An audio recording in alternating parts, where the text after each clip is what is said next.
Chapter 1.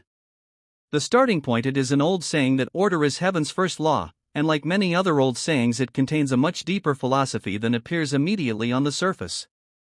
Getting things into a better order is the great secret of progress, and we are now able to fly through the air, not because the laws of nature have altered, but because we have learnt to arrange things in the right order to produce this result. The things themselves had existed from the beginning of the world, but what was wanting was the introduction of a personal factor which, by an intelligent perception of the possibilities contained in the laws of nature, should be able to bring into working reality ideas which previous generations would have laughed at as the absurd fancies of an unbalanced mind.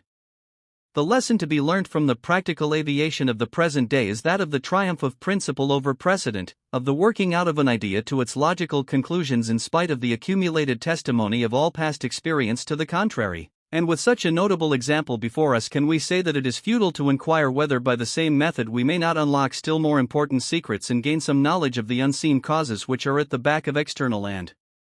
visible conditions, and then by bringing these unseen causes into a better order make practical working realities of possibilities which at present seem but fantastic dreams?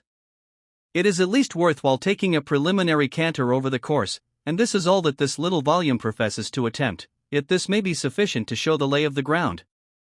Now, the first thing in any investigation is to have some idea of what you are looking for, to have at least some notion of the general direction in which to go, just as you would not go up a tree to find fish though you would for birds' eggs. Well, the general direction in which we all want to go is that of getting more out of life than we have ever got out of it. We want to be more alive in ourselves and to get all sorts of improved conditions in our environment. However happily any of us may be circumstanced, we can all conceive something still better. Or at any rate we should like to make our present good permanent, and since we shall find as our studies advance that the prospect of increasing possibilities keeps opening out more and more widely before us, we may say that what we are in search of is the secret of getting more out of life in a continually progressive degree. This means that what we are looking for is something personal, and that it is to be obtained by producing conditions which do not yet exist. In other words, it is nothing less than the exercise of a certain creative power in the sphere of our own particular world. So, then, what we want is to introduce our own personal factor into the realm of unseen causes. This is a big thing, and if it is possible at all, it must be by some sequence of cause and effect, and this sequence it is our object to discover.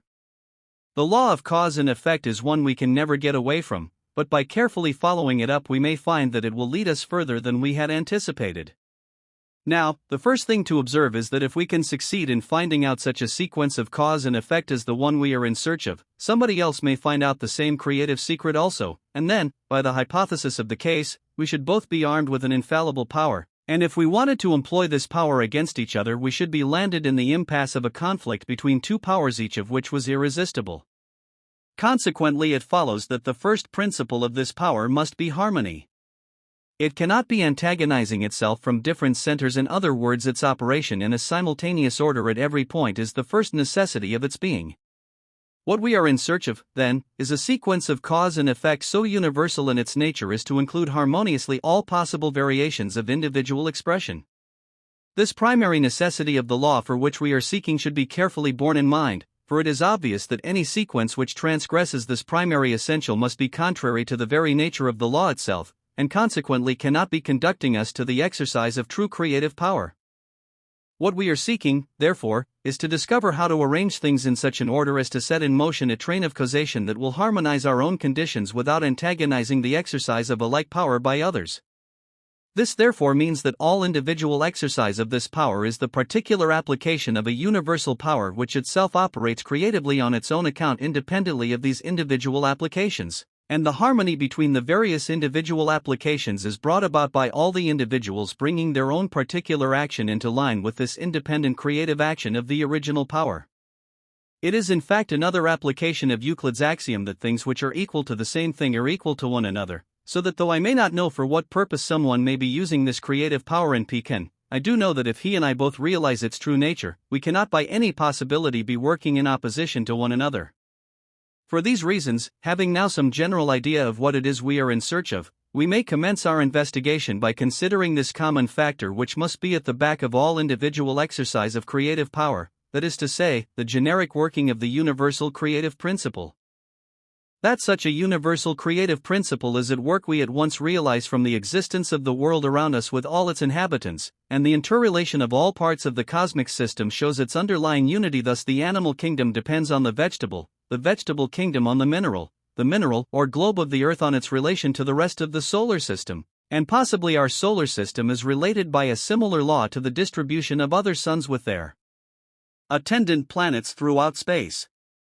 Our first glance therefore shows us that the all-originating power must be in essence unity and in manifestation multiplicity, and that it manifests as life and beauty through the unerring adaptation of means to ends. That is, so far as its cosmic manifestation of ends goes, what we want to do is to carry this manifestation still further by operation from an individual standpoint.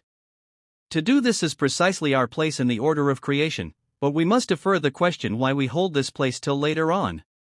One of the earliest discoveries we all make is the existence of matter. The bruised shins of our childhood convince us of its solidity, so now comes the question, why does matter exist? The answer is that if the form were not expressed in solid substance, things would be perpetually flowing into each other so that no identity could be maintained for a single moment. To this it might be replied that a condition of matter is conceivable in which, though in itself a plastic substance, in a fluent state, it might yet by the operation of will be held in any particular forms desired. The idea of such a condition of matter is no doubt conceivable, and when the fluent matter was thus held in particular forms you would have concrete matter just as we know it now, only with this difference, that it would return to its fluent state as soon as the supporting will was withdrawn.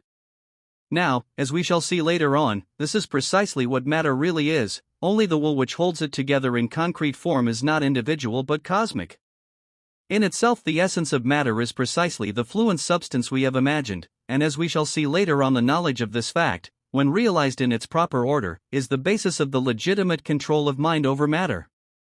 But a world in which every individual possessed the power of concreting or fluxing matter at his own sweet will irrespective of any universal coordinating principle is altogether inconceivable. The conflict of wills would prevent such a world remaining in existence.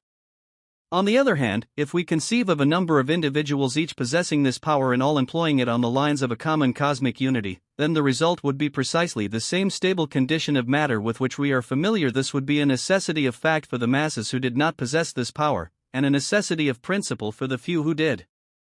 So under these circumstances the same stable conditions of nature would prevail as at present, varied only when the initiated ones perceived that the order of evolution would be furthered, and not hindered, by calling into action the higher laws.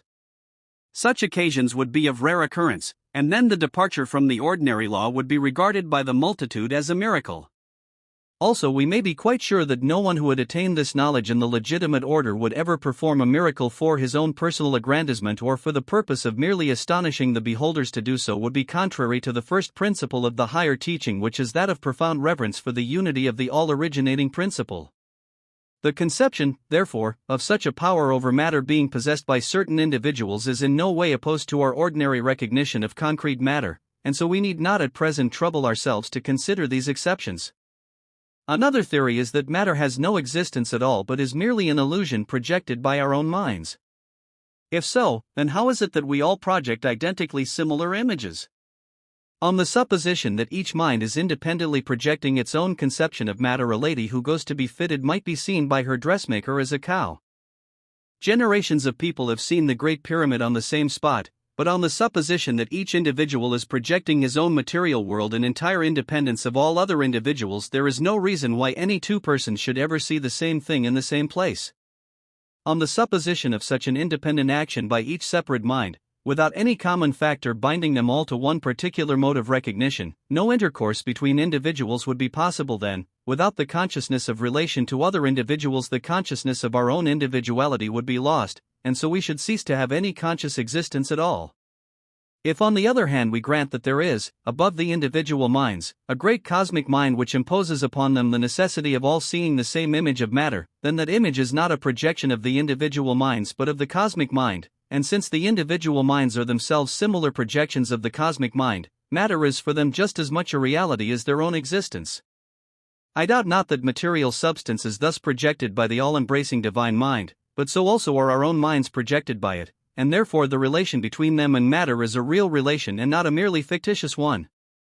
I particularly wish the student to be clear on this point, that where two factors are projected from a common source, their relation to each other becomes an absolute fact in respect of the factors themselves, notwithstanding that the power of changing that relation by substituting a different projection must necessarily always continue to reside in the originating source. To take a simple arithmetical example, by my power of mental projection working through my eyes and fingers, I write 4 by 2. Here I have established a certain numerical relation which can only produce 8 as its result. Again, I have power to change the factors and write 4 by 3, in which case 12 is the only possible result, and so on. Working in this way, calculation becomes possible. But if every time I wrote 4 that figure possessed an independent power of setting down a different number by which to multiply itself, what would be the result? The first 4 I wrote might set down 3 as its multiplier, and the next might set down 7, and so on. Or if I want to make a box of a certain size and cut lengths of plank accordingly, if each length could capriciously change its width at a moment's notice, how could I ever make the box? I myself may change the shape and size of my box by establishing new relations between the bits of wood, but for the pieces of wood themselves the proportions determined by my mind must remain fixed quantities, otherwise no construction could take place. This is a very rough analogy, but it may be sufficient to show that for a cosmos to exist at all it is absolutely necessary that there should be a cosmic mind binding all individual minds to certain generic unities of action, and so producing all things as realities and nothing as illusion. The importance of this conclusion will become more apparent as we advance in our studies. We have now got at some reason why concrete material form is a necessity of the creative process. Without it, the perfect self-recognition of spirit from the individual standpoint, which we shall presently find is the means by which the creative process is to be carried forward, would be impossible, and therefore, so far from matter being an illusion, it is the necessary channel for the self-differentiation of spirit and its expression in multitudinous life and beauty. Matter is thus the necessary polar opposite to spirit, and when we thus recognize it in its right order, we shall find that there is no antagonism between the two, but that together they constitute one harmonious whole. Chapter 2. The self-contemplation of spirit. If we ask how the cosmos came into existence, we shall find that ultimately we can only attribute it to the self-contemplation of spirit. Let us start with the facts now known to modern physical science.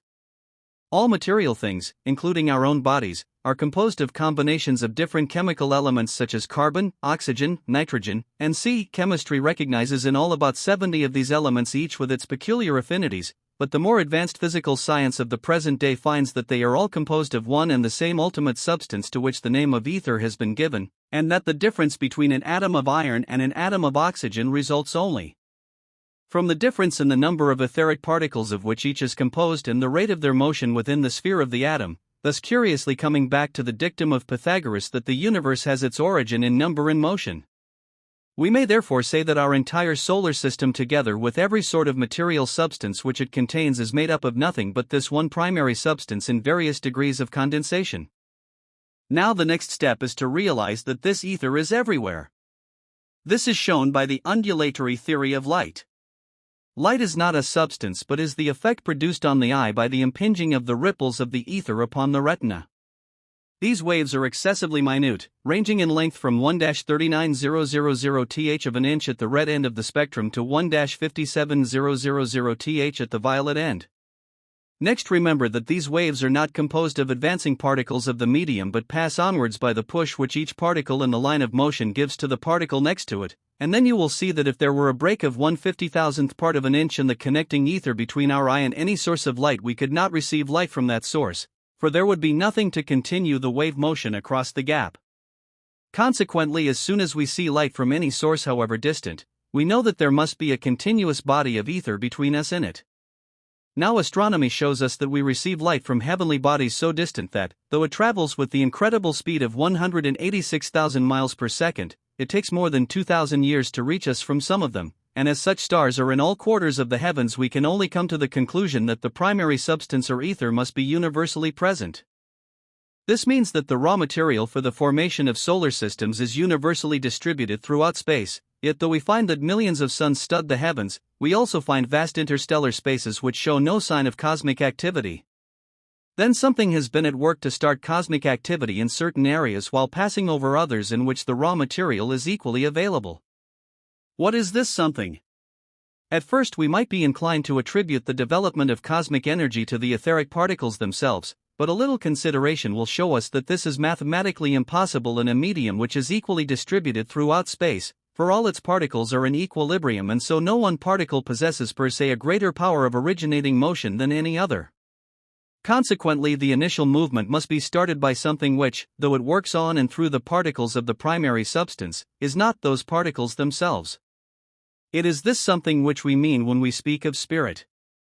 Then, since spirit starts the condensation of the primary substance into concrete aggregation, and also does this in certain areas to the exclusion of others, we cannot avoid attributing to spirit the power of selection and of taking an initiative on its own account. Here, then, we find the initial polarity of universal spirit and universal substance, each being the complementary of the other, and out of this relation all subsequent evolution proceeds. Being complementary means that each supplies what is wanting in the other, and that the two together thus make complete wholeness. Now, this is just the case here. Spirit supplies selection and motion. Substance supplies something from which selection can be made and to which motion can be imparted, so that it is a sine qua non for the expression of spirit. Then comes the question, how did the universal substance get there?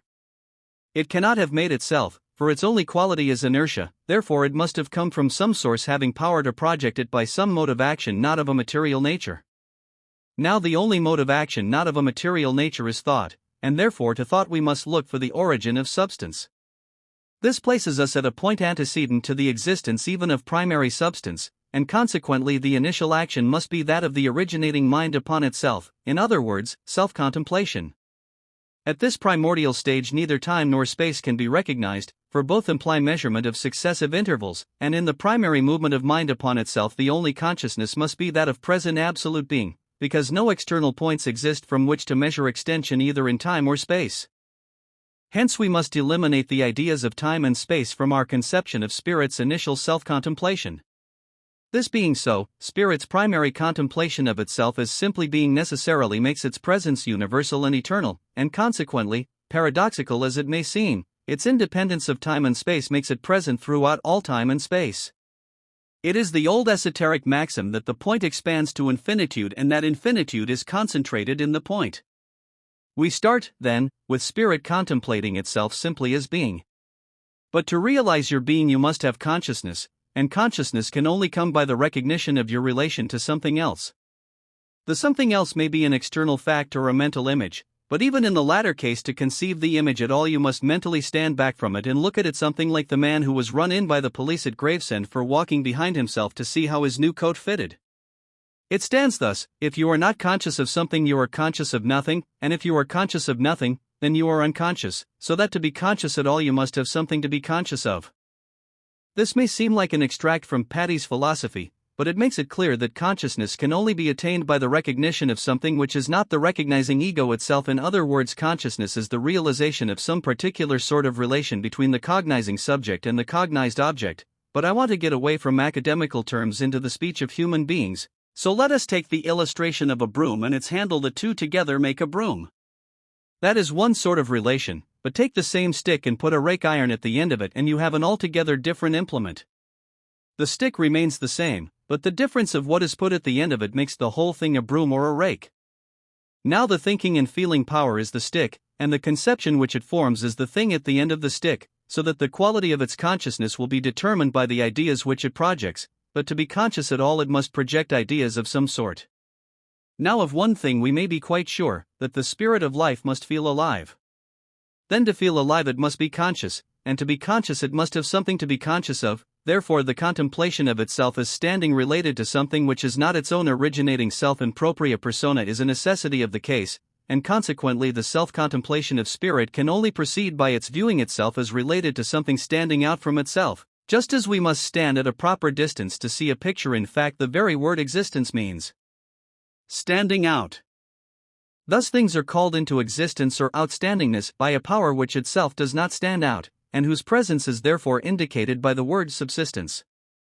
The next thing is that since in the beginning there is nothing except spirit, its primary feeling of aliveness must be that of being alive all over. And to establish such a consciousness of its own universal livingness there must be the recognition of a corresponding relation equally extensive in character, And the only possible correspondence to fulfill this condition is therefore that of a universally distributed and plastic medium whose particles are all in perfect equilibrium, which is exactly the description of the primary substance or ether. We are thus philosophically led to the conclusion that universal substance must be projected by universal spirit as a necessary consequence of spirit's own inherent feeling of aliveness, and in this way we find that the great primary polarity of being becomes established. From this point onward we shall find the principle of polarity in universal activity. It is that relation between opposites without which no external motion would be possible, because there would be nowhere to move from, and nowhere to move to, and without which external form would be impossible because there would be nothing to limit the diffusion of substance and bring it into shape. Polarity, or the interaction of active and passive, is therefore the basis of all evolution. This is a great fundamental truth when we get it in its right order, but all through the ages it has been a prolific source of error by getting it in its wrong order. And the wrong order consists in making polarity the originating point of the creative process. What this misconception leads to we shall see later on, but since it is very widely accepted under various guises even at the present day, it is well to be on our guard against it.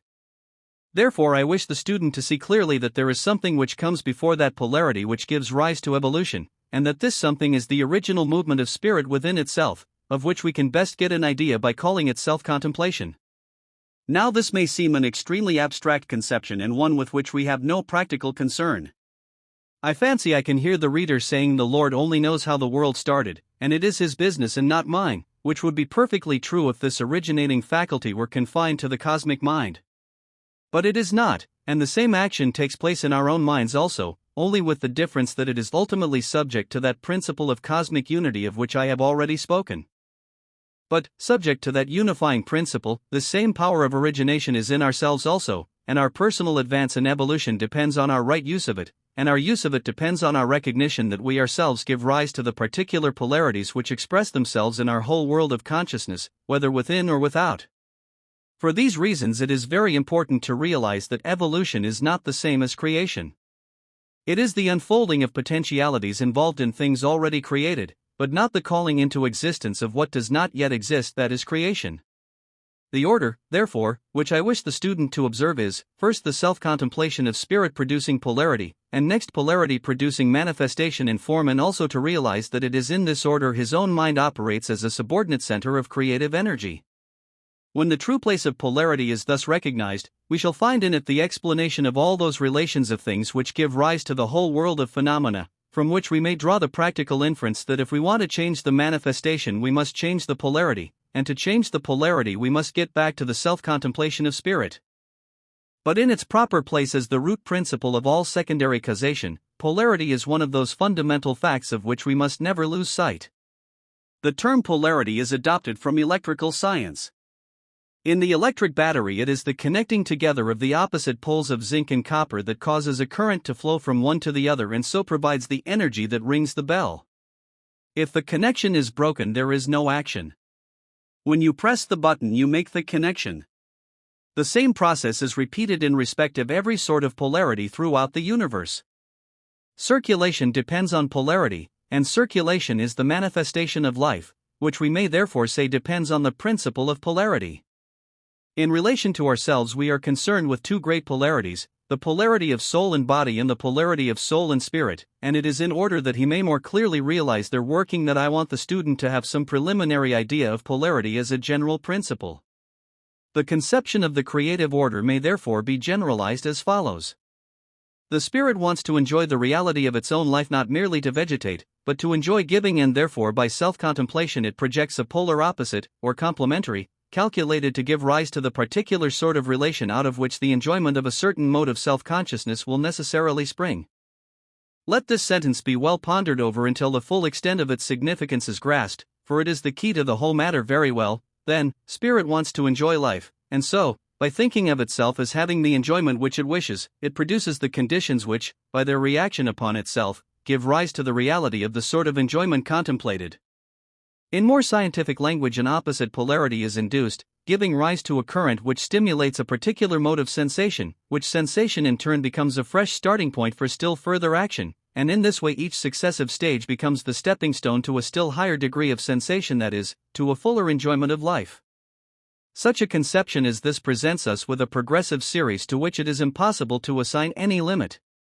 That the progression must be limitless is clear from the fact that there is never any change in the method.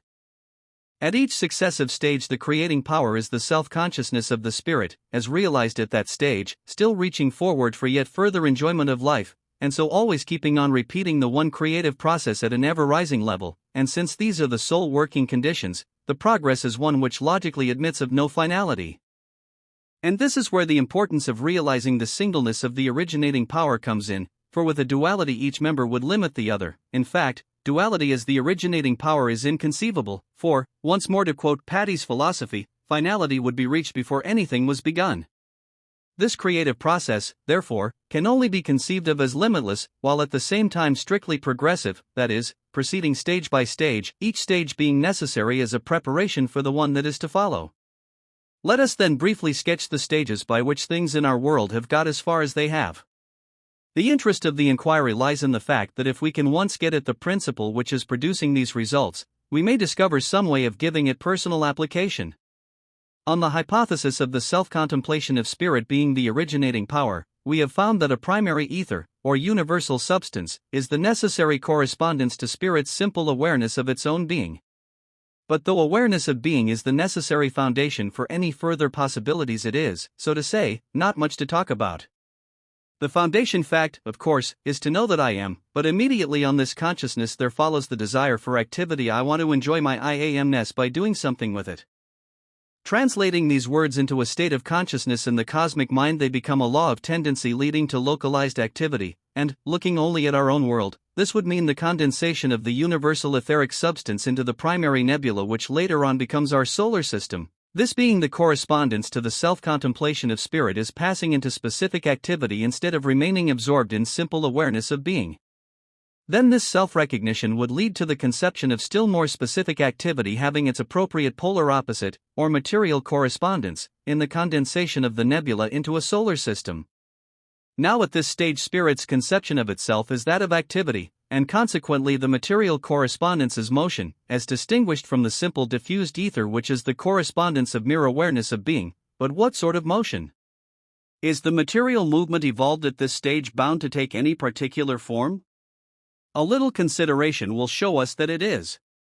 At this initial stage, the first awakening, so to say, of spirit into activity, its consciousness can only be that of activity absolute, that is, not as related to any other mode of activity because as yet there is none, but only as related to an all-embracing being, so that the only possible conception of activity at this stage is that of self-sustained activity, not depending on any preceding mode of activity because there is none. The law of reciprocity therefore demands a similar self-sustained motion in the material correspondence, and mathematical considerations show that the only sort of motion which can sustain a self-supporting body moving in vacuo is a rotary motion bringing the body itself into a spherical form. Now this is exactly what we find at both extremes of the material world. At the big end the spheres of the planets rotating on their axes and revolving round the sun, and at the little end the spheres of the atoms consisting of particles which, modern science tells us, in like manner rotate round a common center at distances which are astronomical as compared with their own mass. Thus the two ultimate units of physical manifestation, the atom and the planet, both follow the same law of self-sustained motion which we have found that, on a priori grounds, they ought in order to express the primary activity of spirit.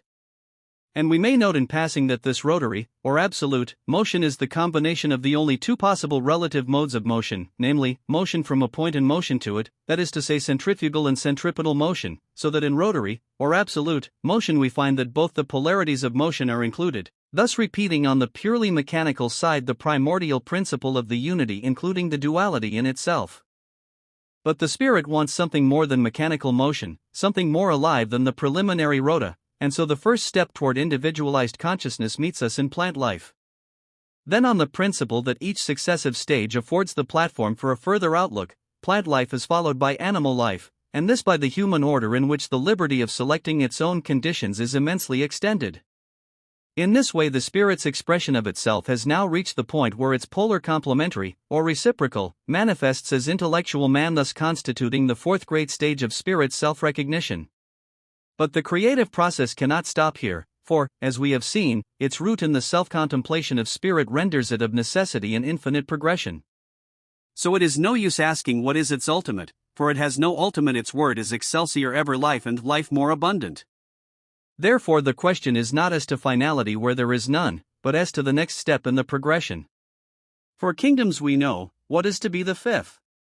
All along the line the progress has been in one direction, namely, toward the development of more perfect individuality, and therefore on the principle of continuity we may reasonably infer that the next stage will take us still further in the same direction. We want something more perfect than we have yet reached, but our ideas as to what it should be are very various, not to say discordant, for one person's idea of better is another person's idea of worse. Therefore what we want to get at is some broad generalization of principle which will be in advance of our past experiences. This means that we must look for this principle in something that we have not yet experienced, and the only place where we can possibly find principles which have not yet manifested themselves is in gremio Dei, that is, in the innermost of the originating spirit, or as St. John calls it, in the bosom of the Father. So we are logically brought to personal participation in the divine ideal as the only principle by which the advance into the next stage can possibly be made. Therefore we arrive at the question, what is the divine ideal like? Chapter 3. The divine ideal. What is the divine ideal? At first it might appear hopeless to attempt to answer such a question, but by adhering to a definite principle we shall find that it will open out, and lead us on, and show us things which we could not otherwise have seen. This is the nature of principle, and is what distinguishes it from mere rules which are only the application of principle under some particular set of conditions. We found two principles as essential in our conception of the originating spirit, namely its power of selection and its power of initiative, and we found a third principle as its only possible motive, namely the desire of the living for ever-increasing enjoyment of life. Now with these three principles as the very essence of the all-originating spirit to guide us, we shall, I think, be able to form some conception of that divine ideal which gives rise to the fifth stage of manifestation of spirit, upon which we should now be preparing to enter. We have seen that the spirit's enjoyment of life is necessarily a reciprocal. It must have a corresponding fact in manifestation to answer to it, otherwise by the inherent law of mind no consciousness, and consequently no enjoyment, could accrue, and therefore by the law of continuous progression the required reciprocal should manifest as a being awakening to the consciousness of the principle by which he himself comes into existence. Such an awakening cannot proceed from a comparison of one set of existing conditions with another, but only from the recognition of a power which is independent of all conditions, that is to say, the absolute self-dependence of the spirit. A being thus awakened would be the proper correspondence of the spirit's enjoyment of life at a stage not only above mechanical motion or physical vitality, but even above intellectual perception of existing phenomena, that is to say at the stage where the spirit's enjoyment consists in recognizing itself as the source of all things. The position in the absolute would be, so to speak, the awakening of spirit to the recognition of its own artistic ability. I use the word artistic as more nearly expressing an almost unstateable idea than any other I can think of, for the work of the artist approaches more closely to creation ex nihilo than any other form of human activity. The work of the artist is the expression of the self that the artist is, while that of the scientist is the comparison of facts which exist independently of his own personality. It is true that the realm of art is not without its methods of analysis, but the analysis is that of the artist's own feeling and of the causes which give rise to it. These are found to contain in themselves certain principles which are fundamental to all art, but these principles are the laws of the creative action of mind rather than those of the limitations of matter. Now if we may transfer this familiar analogy to our conception of the working of the all-originating mind, we may picture it as the great artist giving visible expression to his feeling by a process which, though subject to no restriction from antecedent conditions, yet works by a law which is inseparable from the feeling itself. In fact, the law is the feeling, and the feeling is the law of perfect creativeness. Some such self-contemplation as this is the only way in which we can conceive the next, or fifth, stage of spirit's self-recognition is taking place. Having got as far as it has in the four previous stages, that is to the production of intellectual man as its correspondence, the next step in advance must be on the lines I have indicated unless, indeed, there were a sudden and arbitrary breaking of the law of continuity, a supposition which the whole creative process up to now forbids us to entertain.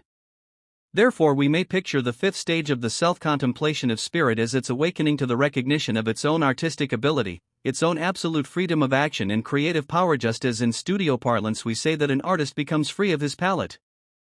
But by the always present law of reciprocity, through which alone self-consciousness can be attained, this self-recognition of spirit in the absolute implies a corresponding objective fact in the world of the relative, that is to say, the coming into manifestation of a being capable of realizing the free creative artistry of the spirit, and of recognizing the same principle in himself, while at the same time realizing also the relation between the universal manifesting principle and its individual manifestation. Such, it appears to me, must be the conception of the divine ideal embodied in the fifth stage of the progress of manifestation. But I would draw particular attention to the concluding words of the last paragraph, for if we miss the relation between the universal manifesting principle and its individual manifestation, we have failed to realize the principle altogether. Whether in the universal or in the individual, it is just their interaction that makes each become what it does become, and in this further becoming consists the progression. This relation proceeds from the principle I pointed out in the opening chapter, which makes it necessary for the universal spirit to be always harmonious with itself. And if this unity is not recognized by the individual, he cannot hold that position of reciprocity to the originating spirit which will enable it to recognize itself as in the enjoyment of life at the higher level we are now contemplating. Rather, the feeling conveyed would be that of something antagonistic, producing the reverse of enjoyment, thus philosophically bringing out the point of the scriptural injunction, grieve not the spirit. Also, the reaction upon the individual must necessarily give rise to a corresponding state of inharmony, though he may not be able to define his feeling of unrest or to account for it. But on the other hand, if the grand harmony of the originating spirit within itself is duly regarded, then the individual mind affords a fresh center from which the spirit contemplates itself in what I have ventured to call its artistic originality, a boundless potential of creativeness, yet always regulated by its own inherent law of unity. And this law of the spirit's original unity is a very simple one. It is the spirit's necessary and basic conception of itself. A lie is a statement that something is, which is not. Then, since the spirit's statement or conception of anything necessarily makes that thing exist, it is logically impossible for it to conceive a lie. Therefore, the spirit is truth. Similarly, disease and death are the negative of life, and therefore the spirit, as the principle of life, cannot embody disease or death in its self-contemplation. In like manner also, since it is free to produce what it will, the spirit cannot desire the presence of repugnant forms, and so one of its inherent laws must be beauty. In this threefold law of truth, life, and beauty, we find the whole underlying nature of the spirit, and no action on the part of the individual can be at variance with the originating unity which does not controvert these fundamental principles. This, it will be seen, leaves the individual absolutely unfettered except in the direction of breaking up the fundamental harmony on which he himself, as included in the general creation, is dependent. This certainly cannot be called limitation, and we are all free to follow the lines of our own individuality in every other direction, so that, although the recognition of our relation to the originating spirit safeguards us from injuring ourselves or others, it in no way restricts our liberty of action or narrows our field of development. Am I, then, trying to base my action upon a fundamental desire for the opening out of truth, for the increasing of livingness, and for the creating of beauty? Have I got this as an ever-present law of tendency at the back of my thought? If so, then this law will occupy precisely the same place in my microcosm, or personal world, that it does in the macrocosm, or great world, as a power which is in itself formless, but which by reason of its presence necessarily impresses its character upon all that the creative energy forms. On this basis, the creative energy of the universal mind may be safely trusted to work through the specializing influence of our own thought one, and we may adopt the maxim, trust your desires, because we know that they are the movement of the universal in ourselves, and that being based upon our fundamental recognition of the life, love, and beauty which the spirit is, their unfoldments must carry these initial qualities with them all down the line, and thus, in however small a degree, becomes a portion of the working of the spirit in its inherent creativeness. This perpetual creativeness of the spirit is what we must never lose sight of, and that is why I want the student to grasp clearly the idea of the spirit's self-contemplation as the only possible route of the creative process. Not only at the first creation of the world, but at all times the plane of the innermost is that of pure spirit too, and therefore at this, the originating point, there is nothing else for spirit to contemplate excepting itself. Then this self-contemplation produces corresponding manifestation, and since self-contemplation or recognition of its own existence must necessarily go on continually, the corresponding creativeness must always be at work. If this fundamental idea be clearly grasped, we shall see that incessant and progressive creativeness is the very essence and being of spirit. This is what is meant by the affirmativeness of the spirit. It cannot per se act negatively, that is to say uncreatively, for by the very nature of its self-recognition such a negative action would be impossible. Of course, if we act negatively, then, since the spirit is always acting affirmatively, we are moving in the opposite direction to it, and consequently, so long as we regard our own negative action as being affirmative, the spirit's action must appear to us negative, and thus it is that all the negative conditions of the world have their root in negative or inverted thought. But the more we bring our thought into harmony with the life, love, and beauty which the spirit is, the less these inverted conditions will obtain, until at last they will be eliminated altogether. To accomplish this is our great object, for though the progress may be slow, it will be steady if we proceed on a definite principle, and to lay hold of the true principle is the purpose of our studies. And the principle to lay hold of is the ceaseless creativeness of spirit. This is what we mean when we speak of it as the spirit of the affirmative, and I would ask my readers to impress this term upon their minds. Once grant that the all-originating spirit is thus the spirit of the pure affirmative, and we shall find that this will lead us logically to results of the highest value. If, then, we keep this perpetual and progressive creativeness of the spirit continually in mind, we may rely upon its working as surely in ourselves as in that great cosmic forward movement which we speak of as evolution. It is the same power of evolution working within ourselves, only with this difference, that in proportion as we come to realize its nature, we find ourselves able to facilitate its progress by offering more and more favorable conditions for its working. We do not add to the force of the power, for we are products of it and so cannot generate what generates us, but by providing suitable conditions we can more and more highly specialize it. This is the method of all the advance that has ever been made. We never create any force, e.g. electricity, but we provide special conditions under which the force manifests itself in a variety of useful and beautiful ways, unsuspected possibilities which lay hidden in the power until brought to light by the cooperation of the personal factor. Now it is precisely the introduction 3 of this personal factor that concerns us, because to all eternity we can only recognize things from our own center of consciousness, whether in this world or in any other. Therefore the practical question is how to specialize in our own case the generic originating life which, when we give it a name, we call the spirit. The method of doing this is perfectly logical when we once see that the principle involved is that of the self-recognition of spirit. We have traced the modus operandi of the creative process sufficiently far to see that the existence of the cosmos is the result of the spirit seeing itself in the cosmos, and if this be the law of the whole, it must also be the law of the part.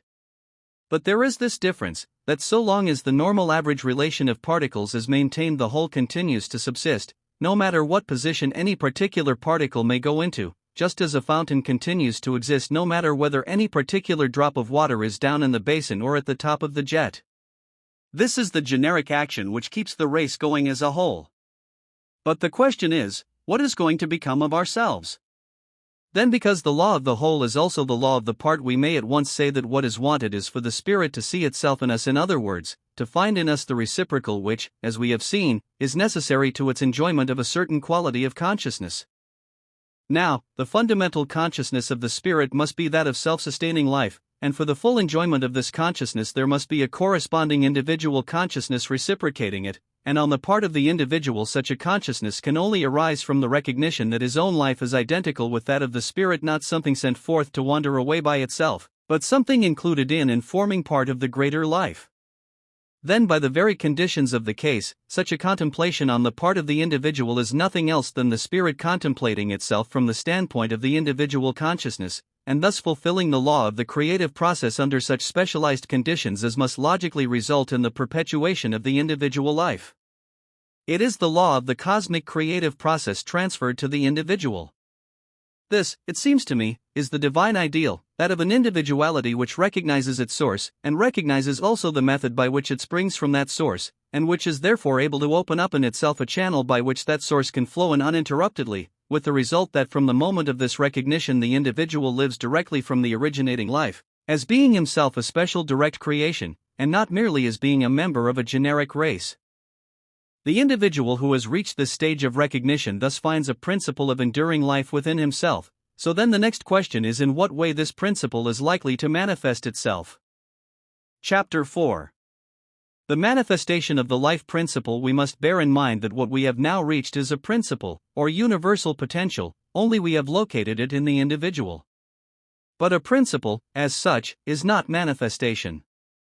Manifestation is the growth proceeding from the principle, that is to say, some form in which the principle becomes active.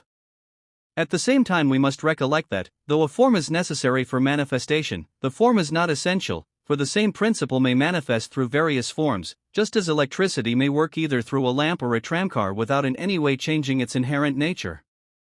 In this way, we are brought to the conclusion that the life principle must always provide itself with a body in which to function, though it does not follow that this body must always be of the same chemical constitution as the one we now possess.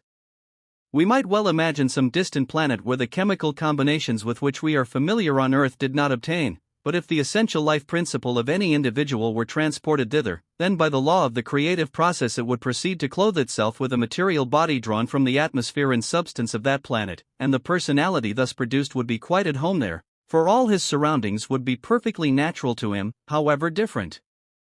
The laws of nature might be there from what we know here.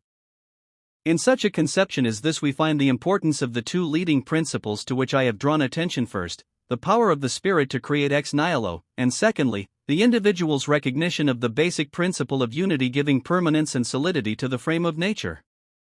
By the former, the self-recognizing life principle could produce any sort of body it chose, and by the latter it would be led to project one in harmony with the natural order of the particular planet, thus making all the facts of that order solid realities to the individual, and himself a solid and natural being to the other inhabitants of that world.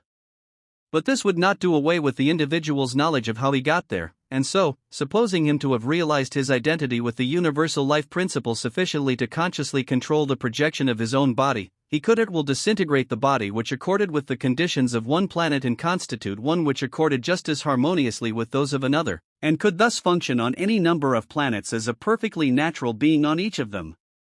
He would in all respects resemble the other inhabitants with one all-important exception, that since he had attained to unity with his creative principle he would not be tied by the laws of matter as they were. Anyone who should attain to such a power could only do so by his realization of the all-embracing unity of the spirit as being the foundation of all things, and this being the basis of his own extended powers, he would be the last to controvert his own basic principle by employing his powers in such a way as to disturb the natural course of evolution in the world where he was. He might use them to help forward the evolution of others in that world, but certainly never to disturb it, for he would always act on the maxim that order is heaven's first law. Our object, however, is not to transfer ourselves to other planets but to get the best out of this one, but we shall not get the best out of this one until we realize that the power which will enable us to do so is so absolutely universal and fundamental that its application in this world is precisely the same as in any other, and that is why I have stated it as a general proposition applicable to all worlds. The principle being thus universal, there is no reason why we should postpone its application till we find ourselves in another world, and the best place and time to begin are here and now. The starting point is not in time or locality, but in the mode of thought, and if we realize that this point of origination is spirit's power to produce something out of nothing, and that it does this in accordance with the natural order of substance of the particular world in which it is working, then the spiritual ego in ourselves, as proceeding direct from the universal spirit, should be able first, to so harmoniously combine the working of spiritual and physical laws in its own body as to keep it in perfect health, secondly to carry this process further and renew the body, thus eradicating the effects of old age, and thirdly to carry the process still further and perpetuate this renewed body as long as the individual might desire. If the student shows this to one of his average acquaintances who has never given any thought to these things, his friend will undoubtedly exclaim "Tommy rot," even if he does not use a stronger expletive. He will at once appeal to the past experience of all mankind, his argument being that what has not been in the past cannot be in the future, yet he does not apply the same argument to aeronautics and is quite oblivious of the fact that the sacred volume which he reverences contains promises of these very things. The really earnest student must never forget the maxim that principle is not bound by precedent. If it were, we should still be primitive savages. To use the creative process we must affirm the creative power, that is to say, we must go back to the beginning of the series and start with pure spirit, only remembering that this starting point is now to be found in ourselves, for this is what distinguishes the individual creative process from the cosmic one. This is where the importance of realizing only one originating power instead of two interacting powers comes in, for it means that we do not derive our power from any existing polarity, but that we are going to establish polarities which will start secondary causation on the lines which we thus determine. This also is where the importance comes in of recognizing that the only possible originating movement of spirit must be self-contemplation, for this shows us that we do not have to contemplate existing conditions but the divine ideal, and that this contemplation of the divine ideal of man is the self-contemplation of the spirit from the standpoint of human individuality. Then the question arises, if these principles are true, why are we not demonstrating them? Well, when our fundamental principle is obviously correct and yet we do not get the proper results, the only inference is that somewhere or other we have introduced something antagonistic to the fundamental principle, something not inherent in the principle itself and which therefore owes its presence to some action of our own. Now the error consists in the belief that the creative power is limited by the material in which it works. If this be assumed, then you have to calculate the resistances offered by the material, and since by the terms of the creative process these resistances do not really exist, you have no basis of calculation at all. In fact, you have no means of knowing where you are, and everything is in confusion. This is why it is so important to remember that the creative process is the action of a single power, and that the interaction of two opposite polarities comes in at a later stage, and is not creative, but only distributive. That is to say, it localizes the energy already proceeding from the single power. This is a fundamental truth which should never be lost sight of. So long, however, as we fail to see this truth, we necessarily limit the creative power by the material it works in, and in practice we do this by referring to past experience as the only standard of judgment. We are measuring the fifth kingdom by the standard of the fourth, as though we should say that an intellectual man, a being of the fourth kingdom, was to be limited by the conditions which obtain in the first or mineral kingdom. To use scriptural language, we are seeking the living among the dead. And moreover, at the present time a new order of experience is beginning to open out to us, for well-authenticated instances of the cure of disease by the invisible power of the Spirit are steadily increasing in number. The facts are now too patent to be denied. What we want is a better knowledge of the power which accounts for them. And if this beginning is now with us, by what reason can we limit it? The difference between the healing of disease and the renewal of the entire organism and the perpetuation of life is only a difference of degree and not of kind, so that the actual experience of increasing numbers shows the working of a principle to which we can logically set no limits. If we get the steps of the creative process clearly into our minds, we shall see why we have hitherto had such small results. Spirit creates by self-contemplation, therefore, what it contemplates itself as being, that it becomes. You are individualized spirit, therefore, what you contemplate as the law of your being becomes the law of your being. Hence, contemplate a law of death arising out of the forces of the material reacting against the power of the spirit and overcoming it, and you impress this mode of self-recognition upon spirit in yourself. Of course you cannot alter its inherent nature, but you cause it to work under negative conditions and thus make it produce negative results so far as you yourself are concerned. But reverse the process, and contemplate a law of life as inherent in the very being of the spirit, and therefore as inherent in spirit in yourself, and contemplate the forces of the material as practically non-existent in the creative process, because they are products of it and not causes. Look at things in this way and you will impress a corresponding conception upon the spirit which, by the law of reciprocity, thus enters into self-contemplation on these lines from the standpoint of your own individuality, and then by the nature of the creative process a corresponding externalization is bound to take place. Thus our initial question, how did anything come into existence at all, brings us to the recognition of a law of life which we may each specialize for ourselves, and in the degree to which we specialize it we shall find the creative principle at work within us, building up a healthier and happier personality in mind, body, and circumstances. Only we must learn to distinguish the vehicles of spirit from spirit itself, for the distinction has very important bearings. What distinguishes the vehicles from the spirit is the law of growth. The spirit is the formless principle of life, and the vehicle is a form in which this principle functions. Now the vehicle is a projection by the spirit of substance coordinate with the natural order of the plane on which the vehicle functions, and therefore requires to be built up conformably to that order. This building up is what we speak of as growth, and since the principle which causes the growth is the individualized spirit, the rate at which the growth will go on will depend on the amount of vitalizing energy the spirit puts into it, and the amount of vitalizing energy will depend on the degree in which the individualized spirit appreciates its own livingness, and finally the degree of this appreciation will depend on the quality of the individual's perception of the great all-originating spirit as reflecting itself in him and thus making his contemplation of it nothing else than the creative self-contemplation of the spirit proceeding from an individual and personal center. We must therefore not omit the law of growth in the vehicle from our conception of the working of the spirit. As a matter of fact, the vehicle has nothing to say in the matter, for it is simply a projection from the spirit, but for this very reason its formation will be slow or rapid in exact proportion to the individual spirit's vitalizing conception.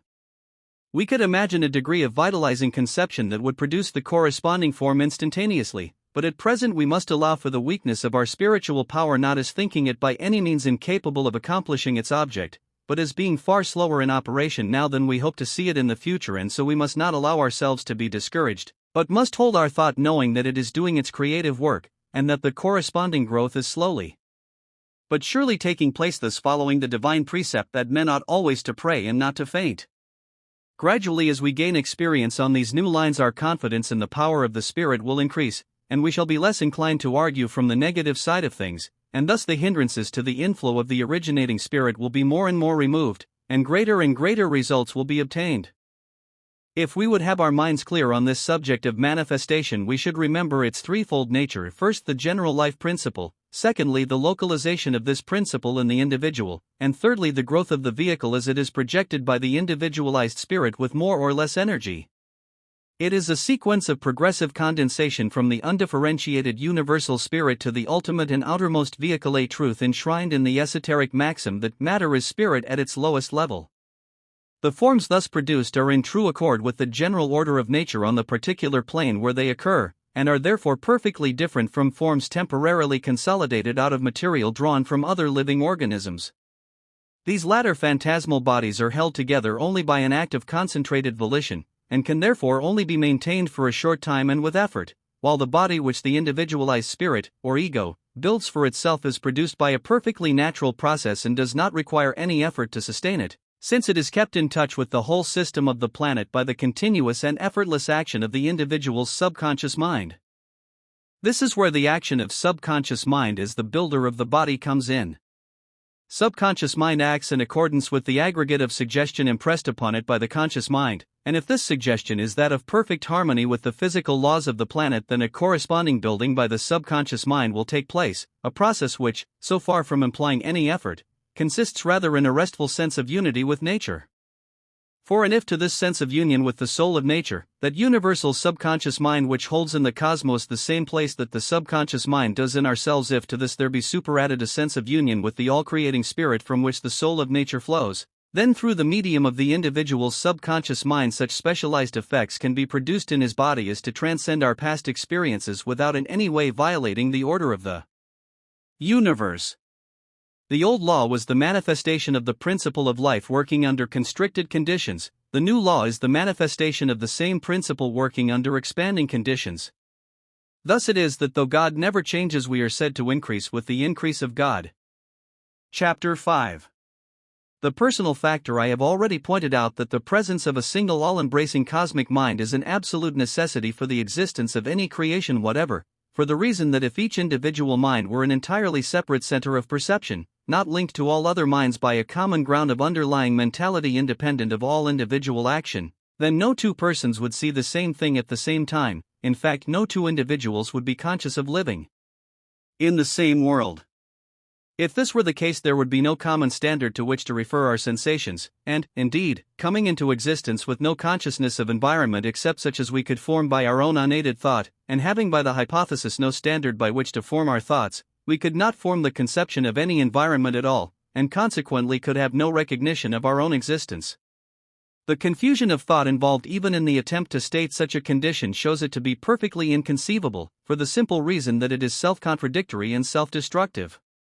On this account it is clear that our own existence and that of the world around us necessarily implies the presence of a universal mind acting on certain fixed lines of its own which establish the basis for the working of all individual minds.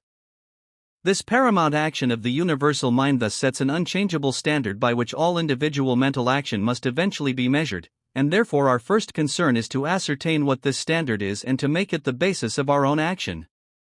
But if the independent existence of a common standard of reference is necessary for our self-recognition simply as inhabitants of the world we live in, then a fortiori a common standard of reference is necessary for our recognition of the unique place we hold in the creative order, which is that of introducing the personal factor without which the possibilities contained in the great cosmic laws would remain undeveloped, and the self-contemplation of spirit could never reach those infinite unfoldments of which it is logically capable. The evolution of the personal factor is therefore the point with which we are most concerned. As a matter of fact, whatever theories we may hold to the contrary, we do all realize the same cosmic environment in the same way, that is to say, our minds all act according to certain generic laws which underlie all our individual diversities of thought and feeling. This is so because we are made that way and cannot help it. But with the personal factor, the case is different.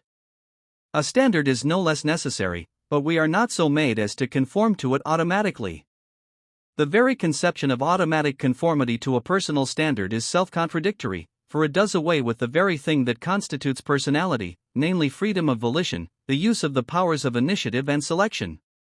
For this reason, conformity to the standard of personality must be a matter of choice, which amounts to the same thing as saying that it rests with each individual to form his own conception of a standard of personality, but which liberty, however, carries with it the inevitable result that we shall bring into manifestation the conditions corresponding to the sort of personality we accept as our normal standard. I would draw attention to the words normal standard. What we shall eventually attain is not what we merely wish, but what we regard as normal. The reason is that since we subconsciously know ourselves to be based upon the inherent law of the universal mind, we feel, whether we can reason it out or not, that we cannot force the all-producing mind to work contrary to its own inherent qualities, and therefore we intuitively recognize that we cannot transcend the sort of personality which is normal according to the law of universal mind. This thought is always at the back of our mind, and we cannot get away from it for the simple reason that it is inherent in our mental constitution, because our mind is itself a product of the creative process, and to suppose ourselves transcending the possibilities contained in the originating mind would involve the absurdity of supposing that we can get the greater out of the less. Nevertheless, there are some who try to do so, and their position is as follows. They say in effect, I want to transcend the standard of humanity as I see it around me. But this is the normal standard according to the law of the universe, therefore I have to get above the law of the universe. Consequently, I cannot draw the necessary power from that law, and so there is nowhere else to get it except from myself. Thus the aspirant is thrown back upon his own individual will as the ultimate power, with the result that the onus lies on him of concentrating a force sufficient to overcome the law of the universe. There is thus continually present to him a suggestion of struggle against a tremendous opposing force, and as a consequence he is continually subjecting himself to a strain which grows more and more intense as he realizes the magnitude of the force against which he is contending. Then as he begins to realize the inequality of the struggle, he seeks for extraneous aid, and so he falls back on various expedients, all of which have this in common, that they ultimately amount to invoking the assistance of other individualities, not seeing that this involves the same fallacy which has brought him to his present straits, the fallacy, namely, of supposing that any individuality can develop a power greater than that of the source from which itself proceeds. The fallacy is a radical one, and therefore all efforts based upon it are foredoomed to ultimate failure, whether they take the form of reliance on personal force of will, or magical rites, or austerity practiced against the body, or attempts by abnormal concentration to absorb the individual in the universal, or the invocation of spirits, or any other method. The same fallacy is involved in them all, that the less is larger than the greater. Now the point to be noted is that the idea of transcending the present conditions of humanity does not necessarily imply the idea of transcending the normal law of humanity. The mistake we have hitherto made has been in fixing the standard of personality too low and in taking our past experiences as measuring the ultimate possibilities of the race. Our liberty consists in our ability to form our own conception of the normal standard of personality, only subject to the conditions arising out of the inherent law of the underlying universal mind, and so the whole thing resolves itself into the question, what are those fundamental conditions? The law is that we cannot transcend the normal, therefore comes the question, what is the normal? I have endeavored to answer this question in the chapter on the divine ideal, but since this is the crucial point of the whole subject, we may devote a little further attention to it.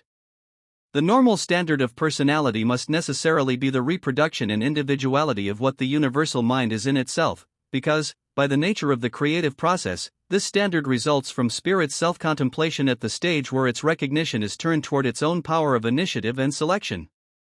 At this stage, spirit's self-recognition has passed beyond that of self-expression through a mere law of averages into the recognition of what I have ventured to call its artistic ability, and as we have seen that self-recognition at any stage can only be attained by the realization of a relation stimulating that particular sort of consciousness, it follows that for the purpose of this further advance expression through individuals of a corresponding type is a necessity. Then by the law of reciprocity such beings must possess powers similar to those contemplated in itself by the originating spirit, in other words they must be in their own sphere the image and likeness of the spirit as it sees itself. Now we have seen that the creating spirit necessarily possesses the powers of initiative and selection. These we may call its active properties, the summing up of what it does.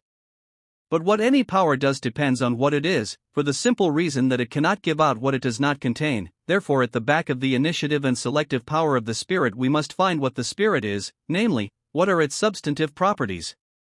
To begin with, it must be life. Then because it is life it must be love, because as the undifferentiated principle of life it cannot do otherwise than tend to the fuller development of life in each individual, and the pure motive of giving greater enjoyment of life is love. Then because it is life guided by love it must also be light, that is to say, the primary all-inclusive perception of boundless manifestations yet to be. Then from this proceeds power, because there is no opposing force at the level of pure spirit, and therefore life urged forward by love or the desire for recognition, and by light or the pure perception of the law of infinite possibility, must necessarily produce power, for the simple reason that under these conditions it could not stop short of action, for that would be the denial of the life, love, and light which it is. Then because the spirit is life, love, light, and power, it is also peace, again for a very simple reason, that being the spirit of the whole it cannot set one part in antagonism against another, for that would be to destroy the wholeness. Next the spirit must be beauty, because on the same principle of wholeness it must duly proportion every part to every other part, and the due proportioning of all parts is beauty.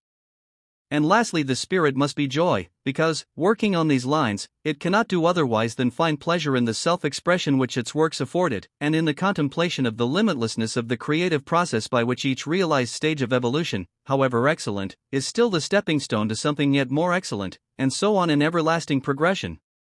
For these reasons we may sum up the substantive being of the all-originating spirit as life, love, light, power, peace, beauty, and joy, and its active power is that of initiative and selection. These, therefore, constitute the basic laws of the underlying universal mentality which sets the standard of normal personality, a standard which, when seen in this light, transcends the utmost scope of our thought, for it is nothing else than the spirit of the infinite affirmative conceived in human personality. This standard is therefore that of the universal spirit itself reproduced in human individuality by the same law of reciprocity which we have found to be the fundamental law of the creative process, only now we are tracing the action of this law in the fifth kingdom instead of in the fourth. This standard, then, we may call the universal principle of humanity, and having now traced the successive steps by which it is reached from the first cosmic movement of the spirit in the formation of the primary nebula, we need not go over the old ground again, and may henceforward take this divine principle of humanity as our normal standard and make it the starting point for our further evolution. But how are we to do this? Simply by using the one method of creative process, that is, the self-contemplation of spirit. We now know ourselves to be reciprocals of the divine spirit, centers in which it finds a fresh standpoint for self-contemplation, and so the way to rise to the heights of this great pattern is by contemplating it as the normal standard of our own personality. And be it noted that the pattern thus set before us is universal. It is the embodiment of all the great principles of the affirmative, and so in no way interferes with our own particular individuality. That is something built up upon this foundation, something additional affording the differentiating medium through which this unifying principle finds variety of expression. Therefore we need be under no apprehension lest by resting upon this pattern we should become less ourselves. On the contrary, the recognition of it sets us at liberty to become more fully ourselves, because we know that we are basing our development, not upon the strength of our own unaided will, nor yet upon any sort of extraneous help, but upon the universal law itself, manifesting through us in the proper sequence of the creative order, so that we are still dealing with universal principles. Only the principle by which we are now working is the universal principle of personality. I wish the student to get this idea very clearly, because this is really the crux of the passage from the fourth kingdom into the fifth. The great problem of the future of evolution is the introduction of the personal factor. The reason why this is so is very simple when we see it. To take a thought from my own door lectures, we may put it in this way. In former days no one thought of building ships of iron because iron does not float, yet now ships are seldom built of anything else, though the relative specific gravities of iron and water remain unchanged. What has changed is the personal factor. It has expanded to a more intelligent perception of the law of flotation, and we now see that what floats in iron sinks, both of them by the same principle working under opposite conditions, the law, namely, that anything will float which bulk for bulk is lighter than the volume of water displaced by it, so that by including in our calculations the displacement of the vessel as well as the specific gravity of the material, we now make iron float by the very same law by which it sinks. This example shows that the function of the personal factor is to analyze the manifestations of law which are spontaneously afforded by nature and to discover the universal affirmative principle which lies hidden within them, and then by the exercise of our powers of initiative and selection to provide such specialized conditions as will enable the universal principle to work in perfectly new ways transcending anything in our past experience. This is how all progress has been achieved up to the present, and is the way in which all progress must be achieved in the future. Only for the purpose of evolution, or growth from within, we must transfer the method to the spiritual plane. The function, then, of the personal factor in the creative order is to provide specialized conditions by the use of the powers of selection and initiative, a truth indicated by the maxim nature unaided fails, but the difficulty is that if enhanced powers were attained by the whole population of the world without any common basis for their use, their promiscuous exercise could only result in chaotic confusion and the destruction of the entire race. To introduce the creative power of the individual and at the same time avoid converting it into a devastating flood is the great problem of the transition from the fourth kingdom into the fifth. For this purpose it becomes necessary to have a standard of the personal factor independent of any individual conceptions, just as we found that in order for us to attain self-consciousness at all it was a necessity that there should be a universal mind as the generic basis of all individual mentality. Only in regard to the generic build of mind the conformity is necessarily automatic, while in regard to the specializing process the fact that the essence of that process is selection and initiative renders it impossible for the conformity to the standard of personality to be automatic. The very nature of the thing makes it a matter of individual choice. Now a standard of personality independent of individual conceptions must be the essence of personality as distinguished from individual idiosyncrasies, and can therefore be nothing else than the creative life, love, beauty, etc., viewed as a divine individuality. By identifying ourselves with which we eliminate all possibility of conflict with other personalities based on the same fundamental recognition, and the very universality of this standard allows free play to all our particular idiosyncrasies while at the same time preventing them from antagonizing the fundamental principles to which we have found that the self-contemplation of the originating spirit must necessarily give rise. In this way we attain a standard of measurement for our own powers. If we recognize no such standard, our development of spiritual powers, our discovery of the immense possibilities hidden in the inner laws of nature and of our own being, can only become a scourge to ourselves and others, and it is for this reason that these secrets are so jealously guarded by those who know them, and that over the entrance to the temple are written the words Eschato Bebeloi hence ye profane. But if we recognize and accept this standard of measurement, then we need never fear our discovery of hidden powers either in ourselves or in nature, for on this basis it becomes impossible for us to misuse them.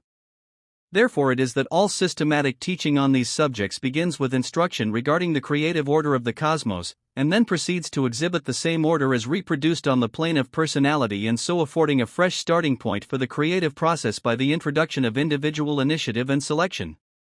This is the doctrine of the macrocosm and the microcosm, and the transition from the generic working of the creative spirit in the cosmos to its specific working in the individual is what is meant by the doctrine of the octave. Chapter 6. The standard of personality. We have now got some general idea as to the place of the personal factor in the creative order, and so the next question is, how does this affect ourselves?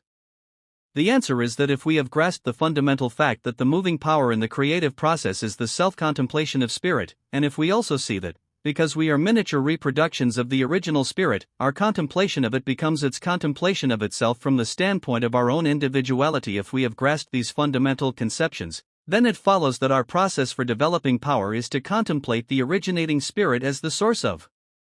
the power we want to develop. And here we must guard against a mistake which people often make when looking to the spirit as the source of power. We are apt to regard it as sometimes giving and sometimes withholding power, and consequently are never sure which way it will act. But by so doing we make spirit contemplate itself as having no definite action at all, as a plus and minus which mutually cancel each other, and therefore by the law of the creative process no result is to be expected. The mistake consists in regarding the power as something separate from the spirit, whereas by the analysis of the creative process which we have now made we see that the spirit itself is the power, because the power comes into existence only through spirit's self-contemplation. Then the logical inference from this is that by contemplating the spirit as the power, and vice versa by contemplating the power as the spirit, a similar power is being generated in ourselves. Again, an important conclusion follows from this, which is that to generate any particular sort of power we should contemplate it in the abstract rather than as applied to the particular set of circumstances we have in hand. The circumstances indicate the sort of power we want, but they do not help us to generate it, rather they impress us with a sense of something contrary to the power, something which has to be overcome by it, and therefore we should endeavor to dwell on the power in itself, and so come into touch with it in its limitless infinitude. It is here that we begin to find the benefit of a divine standard of human individuality. That also is an infinite principle, and by identifying ourselves with it we bring to bear upon the abstract conception of infinite impersonal power a corresponding conception of infinite personality, so that we thus import the personal factor which is able to use the power without imposing any strain upon ourselves. We know that by the very nature of the creative process we are one with the originating spirit and therefore one with all the principles of its being, and consequently one with its infinite personality, and therefore our contemplation of it as the power which we want gives us the power to use that power. This is the self-contemplation of spirit employed from the individual standpoint for the generating of power. Then comes the application of the power thus generated. But there is only one creative process, that of the self-contemplation of spirit, and therefore the way to use this process for the application of the power is to contemplate ourselves as surrounded by the conditions which we want to produce. This does not mean that we are to lay down a hard and fast pattern of the conditions and strenuously endeavor to compel the power to conform its working to every detail of our mental picture. To do so would be to hinder its working and to exhaust ourselves. What we are to dwell upon is the idea of an infinite power producing the happiness we desire, and because this power is also the forming power of the universe, trusting it to give that form to the conditions which will most perfectly react upon us to produce the particular state of consciousness desired. Thus neither on the side of indrawing nor of outgiving is there any constraining of the power, while in both cases there is an initiative and selective action on the part of the individual. For the generating of power he takes the initiative of invoking it by contemplation, and he makes selection of the sort of power to invoke, while on the giving outside he makes selection of the purpose for which the power is to be employed, and takes the initiative by his thought of directing the power to that purpose. He thus fulfills the fundamental requirements of the creative process by exercising spirit's inherent faculties of initiative and selection by means of its inherent method, namely by self-contemplation. The whole action is identical in kind with that which produces the cosmos, and it is now repeated in miniature for the particular world of the individual, only we must remember that this miniature reproduction of the creative process is based upon the great fundamental principles inherent in the universal mind, and cannot be dissociated from them without involving a conception of the individual which will ultimately be found self-destructive because it cuts away the foundation on which his individuality rests. It will therefore be seen that any individuality based upon the fundamental standard of personality thus involved in the universal mind has reached the basic principle of union with the originating spirit itself, and we are therefore correct in saying that union is attained through, or by means of, this standard personality. This is a great truth which in all ages has been set forth under a variety of symbolic statements, often misunderstood, and still continuing to be so, though owing to the inherent vitality of the idea itself even a partial apprehension of it produces a corresponding measure of good results. This falling short has been occasioned by the failure to recognize an eternal principle at the back of the particular statements, in a word, the failure to see what they were talking about. All principles are eternal in themselves, and this is what distinguishes them from their particular manifestations as laws determined by temporary and local conditions. If then, we would reach the root of the matter, we must penetrate through all verbal statements to an eternal principle which is as active now as ever in the past, and which is as available to ourselves as to any who have gone before us. Therefore it is that when we discern an eternal and universal principle of human personality as necessarily involved in the essential being of the originating universal spirit filius in gremio patris, we have discovered the true normal standard of personality. Then, because this standard is nothing else than the principle of personality expanded to infinitude, there is no limit to the expansion which we ourselves may attain by the operation in us of this principle, and so we are never placed in a position of antagonism to the true law of our being. But on the contrary, the larger and more fundamental our conception of personal development, the greater will be the fulfillment which we give to the law. The normal standard of personality is found to be itself the law of the creative process working at the personal level, and it cannot be subject to limitation for the simple reason that the process being that of the self-contemplation of spirit, no limits can possibly be assigned to this contemplation. We need, therefore, never be afraid of forming too high an idea of human possibilities, provided always that we take this standard as the foundation on which to build up the edifice of our personality. And we see that this standard is no arbitrary one but simply the expression in personality of the one all-embracing spirit of the affirmative, and therefore the only limitation implied by conformity to it is that of being prevented from running on lines the opposite of those of the creative process, that is to say, from calling into action causes of disintegration and destruction. In the truly constructive order, therefore, the divine standard of personality is as really the basis of the development of specific personality as the universal mind is the necessary basis of generic mentality, and just as without this generic ultimate of mind we should none of us see the same world at the same time, and in fact have no consciousness of existence, so apart from this divine standard of personality it is equally impossible for us to specialize the generic law of our being so as to develop all the glorious possibilities that are latent in it.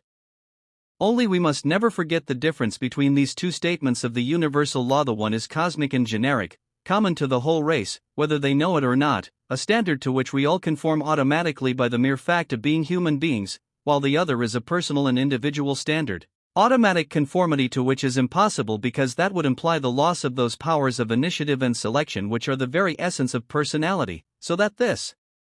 standard necessarily implies a personal selection of it in preference to other conceptions of an antagonistic nature. Chapter 7.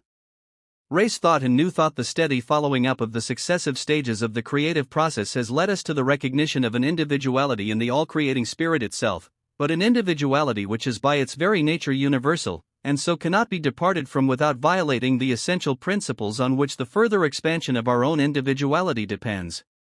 At the same time it is strictly individual, for it is the spirit of individuality, and is thus to be distinguished from that merely generic race personality which makes us human beings at all.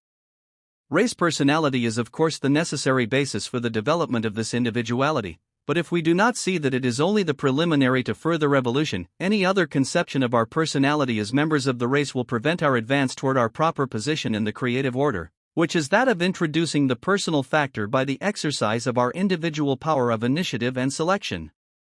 It is on this account that race thought, simply as such, is opposed to the attempt of the individual to pass into a higher order of life. It limits him by strong currents of negative suggestion based on the fallacy that the perpetuation of the race requires the death of the individual. 5. And it is only when the individual sees that this is not true, and that his race nature constitutes the ground out of which his new individuality is to be formed, that he becomes able to oppose the negative power of race thought. He does this by destroying it with its own weapon, that is, by finding in the race nature itself the very material to be used by the spirit for building up the new man. This is a discovery on the spiritual plane equivalent to the discovery on the physical plane that we can make iron float by the same law by which it sinks. It is the discovery that what we call the mortal part of us is capable of being brought under a higher application of the universal law of life, which will transmute it into an immortal principle. When we see what we call the mortal part of us in this light, we can employ the very principle on which the negative race thought is founded as a weapon for the destruction of that thought in our own minds. The basis of the negative race thought is the idea that physical death is an essential part of the normal standard of personality, and that the body is composed of so much neutral material with which death can do what it likes.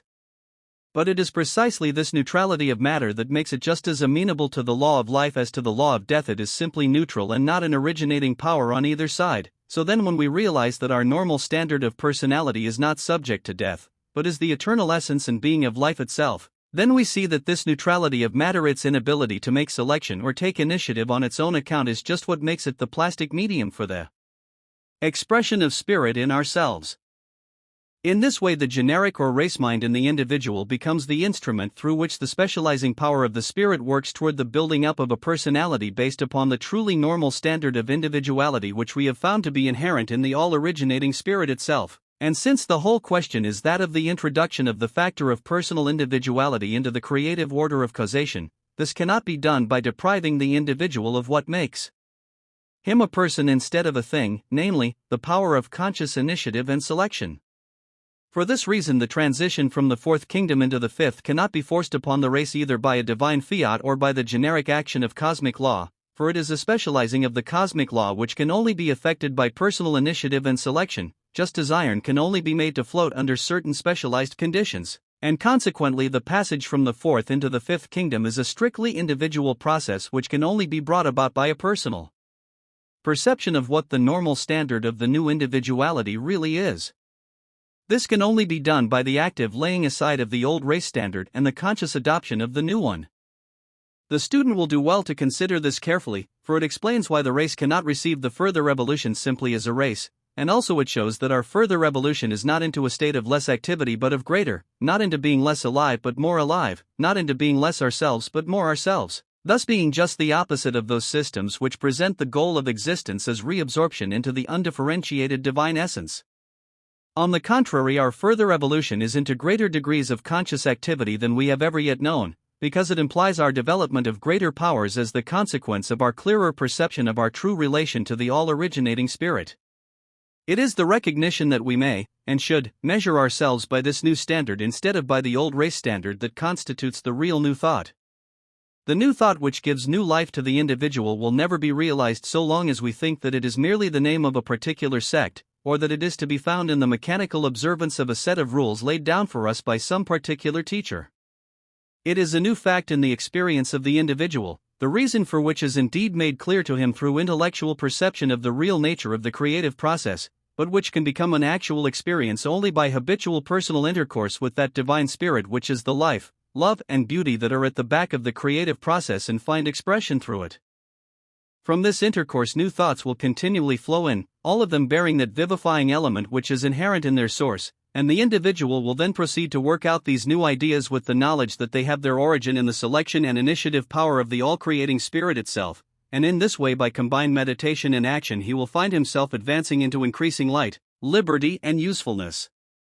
The advance may be almost imperceptible from one day to another, but it will be perceptible at longer intervals, and the one who is thus moving forward with the Spirit of God will, on looking back at any time, always find that he is getting more livingness out of life than he was a year previously. And this without strenuous effort, for he is not having to manufacture the power from his own resources but only to receive it, and as for using it, that is only the exercise of the power itself. So following on these lines you will find that rest and power are identical, and so you get the real new thought which grows in newness every day. Chapter 8. The denouement of the creative process. Then comes the question, what should logically be the denouement of the progression we have been considering? Let us briefly recapitulate the steps of the series. Universal spirit by self-contemplation evolves universal substance. From this it produces cosmic creation as the expression of itself as functioning in space and time. Then from this initial movement it proceeds to more highly specialized modes of self-contemplation in a continually ascending scale, for the simple reason that self-contemplation admits of no limits, and therefore each stage of self-recognition cannot be other than the starting point for a still more advanced mode of self-contemplation, and so on ad infinitum. Thus there is a continuous progress toward more and more highly specialized forms of life, implying greater liberty and wider scope for enjoyment as the capacity of the individual life corresponds to a higher degree of the contemplation of spirit. And in this way evolution proceeds till it reaches a level where it becomes impossible to go any further except by the exercise of conscious selection and initiative on the part of the individual, while at the same time conforming to the universal principles of which evolution is the expression. Now ask yourself in what way individual selection and initiative would be likely to act as expressing the originating spirit itself? Given the knowledge on the part of the individual that he is able by his power of initiative and selection to draw directly upon the all-originating spirit of life, what motive could he have for not doing so? Therefore, granted such a perfect recognition, we should find the individual holding precisely the same place in regard to his own individual world that the all-originating spirit does to the cosmos, subject only to the same law of love, beauty, and see, which we found to be necessarily inherent in the creative spirit, a similarity which would entirely prevent the individual from exercising his otherwise limitless powers in any sort of antagonism to the spirit of the great whole. At the same time the individual would be quite aware that he was not the universal spirit in propria persona, but that he was affording expression to it through his individuality. Now expression is impossible except through form, and therefore form of some sort is a necessity of individuality.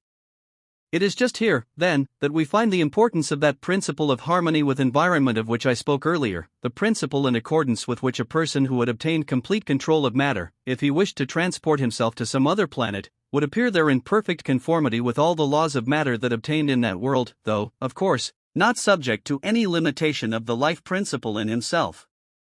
He would exhibit the laws of matter as rendered perfect by the law of originating life. But if anyone now living on this earth were thus perfectly to realize the law of life, he would be in precisely the same position here as our imaginary visitor to another planet. In other words, the denouement of the law of life is not the putting off of the body, but its inclusion as part of the conscious life of the spirit. This does not imply any difference in the molecular structure of the body from that of other men, for by the principle of harmony of which I have just spoken, it would be formed in strict accordance with the laws of matter on the particular planet, though it would not be subject to the limitations resulting from the average man's non-recognition of the power of the spirit. The man who had thus fully entered into the fifth kingdom would recognize that, in its relation to the denser modes of matter, his body was of a similar dense mode. That would be its relation to external environment as seen by others. But since the man now knew himself as not belonging to these denser modes of manifestation, but as an individualization of primary spirit, he would see that relatively to himself all matter was primary substance, and that from this point of view any condensations of that substance into atoms, molecules, tissues, and the like counted for nothing. For him, the body would be simply primary substance entirely responsive to his will. Yet his reverence for the law of harmony would prevent any disposition to play psychic pranks with it, and he would use his power over the body only to meet actual requirements. In this way, then, we are led to the conclusion that eternal life in an immortal physical body is the logical denouement of our evolution, and if we reflect that, by the conditions of the case, the owners of such bodies will either transport themselves to other worlds or put off the physical body altogether and remain in the purely subjective life while still retaining the power to reclothe themselves in flesh whenever they chose, we shall see that this denouement of evolution answers all possible questions as to the increase of the race, the final destruction of the planet, and the like. This, then, is the ultimate which we should keep in view, but the fact remains that, though there may be hidden ones who have thus attained, the bulk of mankind have not, and that the common lot of humanity is to go through the change which we call death.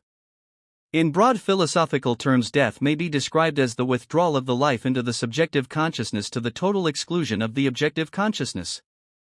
Then, by the general law of the relation between subjective and objective mind, the subjective mind severed from its corresponding objective mentality has no means of acquiring fresh impressions on its own account, and therefore can only ring the changes on those impressions which it has brought with it from its past life.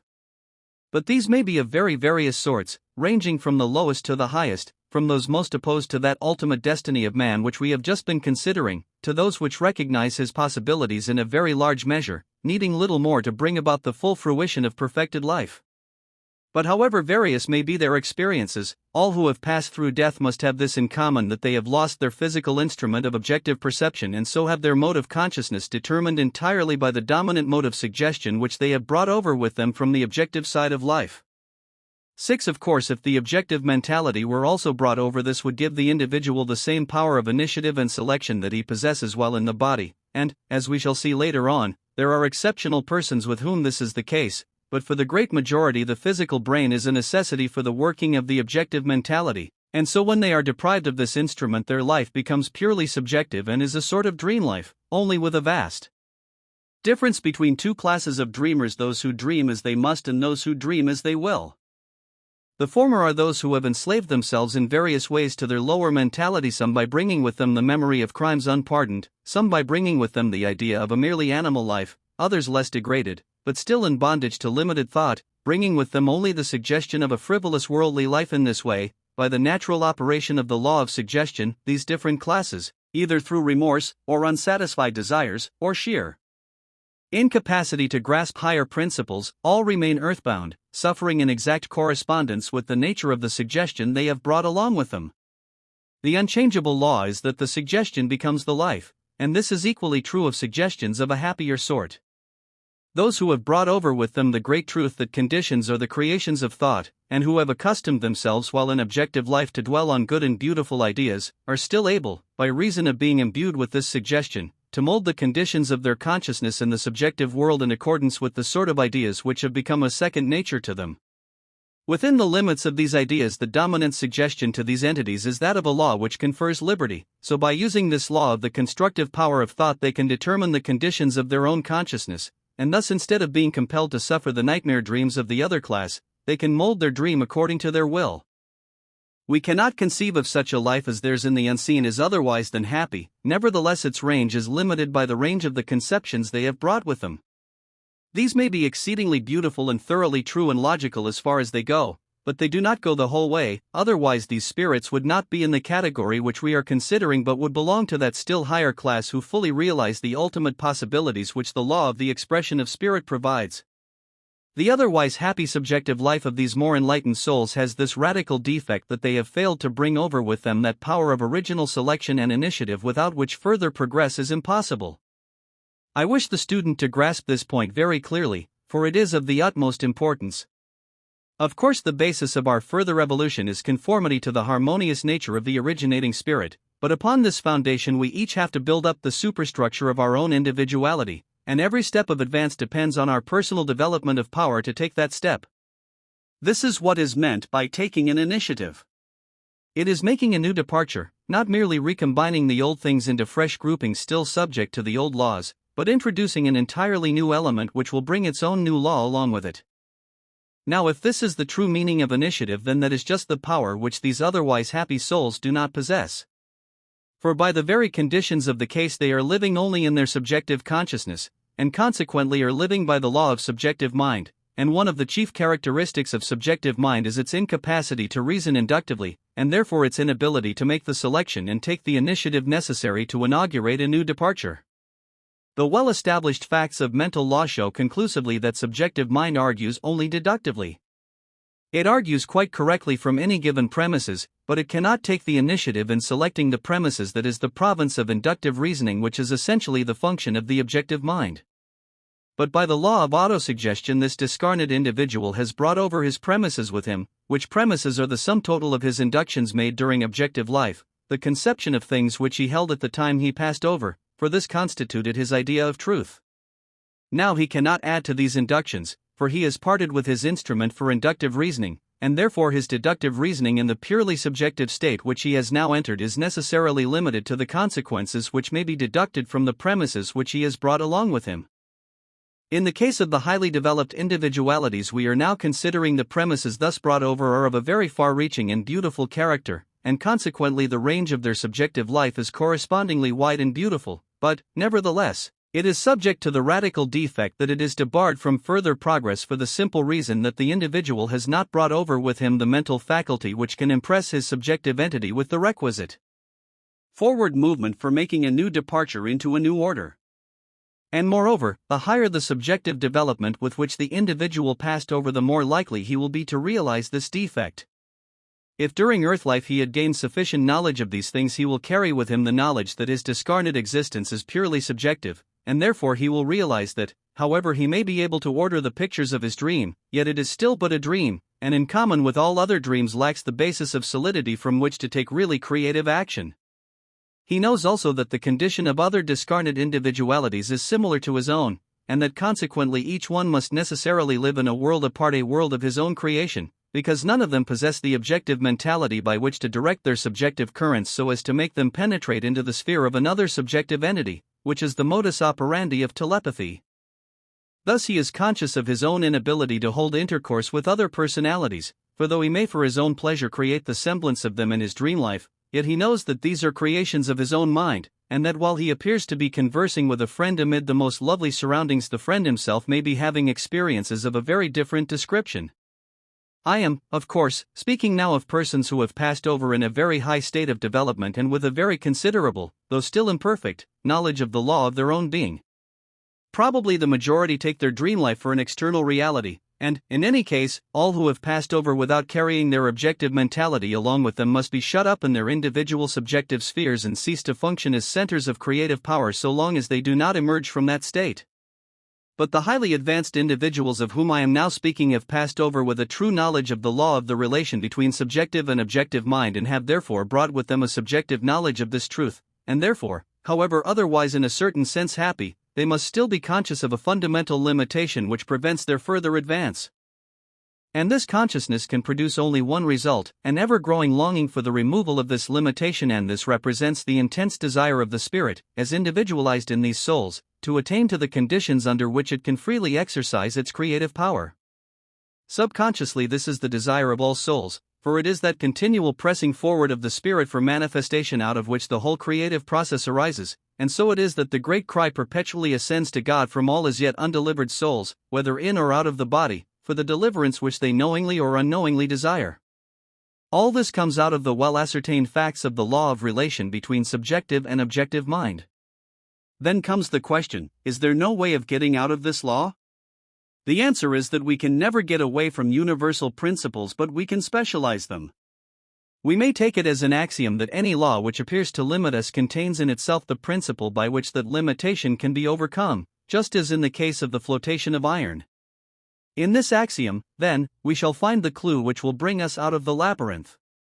The same law which places various degrees of limitation upon the souls that have passed into the invisible can be so applied as to set them free. We have seen that everything turns on the obligation of our subjective part to act within the limits of the suggestion which has been most deeply impressed upon it. Then why not impress upon it the suggestion that in passing over to the other side it has brought its objective mentality along with it? If such a suggestion were effectively impressed upon our subjective mind, then by the fundamental law of our nature our subjective mind would act in strict accordance with this suggestion, with the result that the objective mind would no longer be separated from it, and that we should carry with us into the unseen our whole mentality, both subjective and objective, and so be able to exercise our inductive powers of selection and initiative as well there as here. Why not? The answer is that we cannot accept any suggestion unless we believe it to be true, and to believe it to be true we must feel that we have a solid foundation for our belief. If, then, we can find a sufficient foundation for adequately impressing this suggestion upon ourselves, then the principles of mental law assure us that we shall carry our objective faculty of initiative and selection into the unseen. Therefore our quest is to find this foundation. Then, since we cannot accept as true what we believe to be contrary to the ultimate law of the universe, if we are to find such a foundation at all it must be within that law, and it is for this reason that I have laid so much stress upon the normal standard of human individuality. When we are convinced that this ideal completeness is quite normal, and is a spiritual fact, not dependent upon the body, but able to control the body, then we have got the solid basis on which to carry our objective personality along with us into the unseen, and the well-established laws of our mental constitution justify the belief that we can do so. From these considerations it is obvious that those who thus pass over in possession of their complete mentality must be in a very different position from those who pass into a condition of merely subjective life, for they have brought their powers of selection and initiative with them, and can therefore employ their experiences in the unseen as a starting point for still further development. So, then, the question arises, what lines will this further development be likely to follow? We are now considering the case of persons who have reached a very high degree of development, who have succeeded in so completely uniting the subjective and objective portions of their spiritual being into a perfect whole that they can never again be severed, and who are therefore able to function with their whole consciousness on the spiritual plane. Such persons will doubtless be well aware that they have attained this degree of development by the law of the creative process working in terms of their own individuality, and so they would naturally always refer to the original cosmic creation as the demonstration of the principle which they have to specialize for their own further evolution. Then they would find that the principle involved is that of the manifestation of spirit in form, and they would further see that this manifestation is not an illusion but a reality, for the simple reason that both mind and matter are equally projections from the great originating spirit. Both alike are thoughts of the divine mind, and it is impossible to conceive any greater reality than the divine thought, or to get at any more substantial source of reality than that. Even if we were to picture the divine mind as laughing at its productions as being mere illusions relatively to itself, which I certainly do not, still the relation between the individual mind and material existence would be a reality for the individual, on the simple mathematical ground that like signs multiplied together invariably produce a positive result, even though the signs themselves be negative, so that, for us, at every stage of our existence substance must always be as much a reality as mind. Therefore the manifestation of spirit in form is the eternal principle of the creative process whether in the evolution of a world system or in that of an individual. But when we realize that by the nature of the creative process substance must be an eternal verity we must not suppose that this is true also of particular forms or of particular modes of matter. Substance is a necessity for the expression of spirit, but it does not follow that spirit is tied down to any particular mode of expression. If you fold a piece of paper into the form of a dart, it will fly through the air by the law of the form which you have given it. Again, if you take the same bit of paper and fold it into the shape of a boat, it will float on water by the law of the new form that you have given it. The thing formed will act in accordance with the form given it, and the same paper can be folded into different forms, but if there were no paper you could put it into any shape at all. The dart and the boat are both real so long as you retain the paper in either of those shapes, but this does not alter the fact that you can change the shapes, though your power to do so depends on the existence of the paper. This is a rough analogy of the relation between ultimate substance and particular forms, and shows us that neither substance nor shape is an illusion. Both are essential to the manifestation of spirit. Only by the nature of the creative process the spirit has power to determine what shape substance shall take at any particular time. Accordingly, we find the great law that, as spirit is the alpha of the creative process, so solid material form is its omega. In other words, the creative series is incomplete until solid material form is reached. Anything short of this is a condition of incompleteness, and therefore the enlightened souls who have passed over in possession of both sides of their mentality will realize that their condition, however beatific, is still one of incompleteness, and that what is wanted for completion is expression through a material body. This, then, is the direction in which such souls would use their powers of initiative and selection as being the true line of evolution. In a word, they would realize that the principle of creative progression, when it reaches the level of fully developed mental man, necessarily implies the resurrection of the body, and that anything short of this would be retrogression and not progress. At the same time, persons who had passed over with this knowledge would never suppose that resurrection meant merely the resuscitation of the old body under the old conditions, for they would see that the same inherent law which makes expression in concrete substance the ultimate of the creative series also makes this ultimate form depend on the originating movement of the spirit which produces it, and therefore that, although some concrete form is essential for complete manifestation, and is a substantial reality so long as it is maintained, yet the maintaining of the particular form is entirely dependent on the action of the spirit of which the form is the external clothing. This resurrection body would therefore be no mere illusory spirit shape, yet it would not be subject to the limitations of matter as we now know it. It would be physical matter still, but entirely subject to the will of the indwelling spirit, which would not regard the denser atomic relations of the body but only its absolute and essential nature as primary substance. I want the student to grasp the idea that the same thing may be very different when looked at, so to say, from opposite ends of the stick.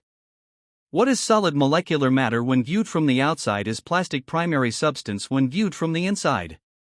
The relations of this new body to any stimulus proceeding from outside would be those of the external laws of nature, but its relation to the spiritual ego working from within would be that of a plastic substance to be molded at will. The employment of such power would, however, at all times be based upon the reverent worship of the all-creating spirit, and it would therefore never be exercised otherwise than in accordance with the harmonious progress of the creative process. Proceeding on these lines, the spirit in the individual would stand in precisely the same relation to his body that the all-originating spirit does to the cosmos. This, then, is the sort of body which the instructed would contemplate as that in which he was to attain resurrection. He would regard it, not as an illusion, but as a great reality, while at the same time he would not need to trouble himself about its particular form, for he would know that it would be the perfect expression of his own conception of himself. He would know this because it is in accordance with the fundamental principle that external creation has its root in the self-contemplation of spirit. Those passing over with this knowledge would obviously be in a very different position from those who passed over with only a subjective consciousness. They would bring with them powers of selection and initiative by which they could continue to impress fresh and expanding conceptions upon their subjective mind, and so cause it to carry on its work as the seed ground of the whole individuality, instead of being shut up in itself as a mere circulus for the repetition of previously received ideas. And so in their recognition of the principle of physical resurrection they would have a clear and definite line of autosuggestion. And because this suggestion is derived from the undeniable facts of the whole cosmic creation, it is one which both subjective and objective mind can accept as an established fact, and so the suggestion becomes effective. This suggestion, then, becomes the self-contemplation of the individual spirit, and because it is in strict conformity with the generic principle of the original creative activity, of which the individual mind is itself a product, this becomes also the self-contemplation of the originating spirit as seeing itself reflected in the individual spirit, so that, by the basic law of the creative process, This suggestion is bound sooner or later to work out into its corresponding fact, namely, the production of a material body free from the power of death and from all those limitations which we now associate with our physical organism. This, then, is the hope of those who pass over in recognition of the great truth. But how about those who have passed over without that recognition? We have seen that their purely subjective condition precludes them from taking any initiative on their own account, for that requires the presence of objective mind. Their subjective mind, however, still retains its essential nature, that is, it is still susceptible to suggestion, and still possesses its inherent creativeness in working out any suggestion that is sufficiently deeply implanted in it. Here, then, opens up a vast field of activity for that other class who have passed over in possession of both sides of their mentality. By means of their powers of initiative and selection, they can, on the principle of telepathy, cause their own subjective mind to penetrate the subjective spheres of those who do not possess those powers, and they can thus endeavor to impress upon them the great truth of the physical ultimate of the creative process, the truth that any series which stops short of that ultimate is incomplete, and, if insisted upon as being ultimate, must become self-destructive because in opposition to the inherent working of the universal creative spirit. Then, as the perception of the true nature of the creative process dawned upon any subjective entity, it would, by reason of accepting this suggestion, begin to develop an objective mentality, and so would gradually attain to the same status as those who had passed over in full possession of all their mental powers. But the more the objective mentality became developed in these discarnate personalities, the more the need of a corresponding physical instrument would assert itself, both from their intellectual perception of the original cosmic process, and also from the inherent energy of the spirit as centered in the ultimate ego of the individual. Not to seek material manifestation would be the contrary of all we have traced out regarding the nature of the creative process, and hence the law of tendency resulting from the conscious union of subjective and objective mind in the individual must necessarily be toward the production of a physical form. Only we must recollect, as I have already pointed out, that this concentration of these minds would be upon a principle and not upon a particular bodily shape. The particular form they would be content to leave to the inherent self-expressiveness of the universal spirit working through the particular ego, with the result that their expectation would be fixed upon a general principle of physical resurrection which would provide a form suited to be the material instrument of the highest ideal of man as a spiritual and mental being. Then, since the subjective mind is the automatic builder of the body, the result of the individual's acceptance of the resurrection principle must be that this mental conception will eventually work out as a corresponding fact. Whether on this planet or on some other, matters not, for, as we have already seen, the physical body evolved by a soul that is conscious of its unity with the universal spirit is bound to be in conformity with the physical laws of any planet, though from the standpoint of the conscious ego not limited by them. In this way we may conceive that those who have passed over in possession of both sides of their spiritual nature would find a glorious field of usefulness in the unseen in helping to emancipate those who had passed over in possession of their subjective side only. But from our present analysis it will be seen that this can only be effected on the basis of a recognition of the principle of the resurrection of the body. Apart from the recognition of this principle, the only possible conception which the discarnate individual could form of himself would be that of a purely subjective being, and this carries with it all the limitations of a subjective life unbalanced by an objective one, and so long as the principle of physical resurrection is denied, so long the life must continue to be merely subjective and consequently unprogressive. 7. But it may be asked why those who have realized this great principle sufficiently to carry their objective mentality into the unseen state are liable to the change which we call death. The answer is that though they have realized the general principle, they have not yet divested themselves of certain conceptions by which they limit it, and consequently by the law of subjective mind they carry those limitations into the working of the resurrection principle itself. They are limited by the race belief that physical death is under all conditions a necessary law of nature, or by the theological belief that death is the will of God, so then the question is whether these beliefs are well founded. Of course, appeal is made to universal experience, but it does not follow that the universal experience of the past is bound to be the universal experience of the future. The universal experience of the past was that no man had ever flown across the English Channel, yet now it has been done. What we have to do, therefore, is not to bother about past experience, but to examine the inherent nature of the law of life and see whether it does not contain possibilities of further development. And the first step in this direction is to see whether what we have hitherto considered limitations of the law are really integral parts of the law itself. The very statement of this question shows the correct answer, For how can a force acting in one direction be an integral part of a force acting in the opposite direction? How can the force which pulls a thing down be an integral part of the force which builds it up? To suppose, therefore, that the limitations of the law are an integral portion of the law itself is a reductio ad absurdum. For these reasons, the argument from the past experience of the race counts for nothing, and when we examine the theological argument, we shall find that it is only the old argument from past experience in another dress. It is alleged that death is the will of God. How do we know that it is the will of God? Because the facts prove it so, is the ultimate answer of all religious systems with one exception. So here we are back again at the old race experience as the criterion of truth. Therefore, the theological argument is nothing but the materialistic argument disguised.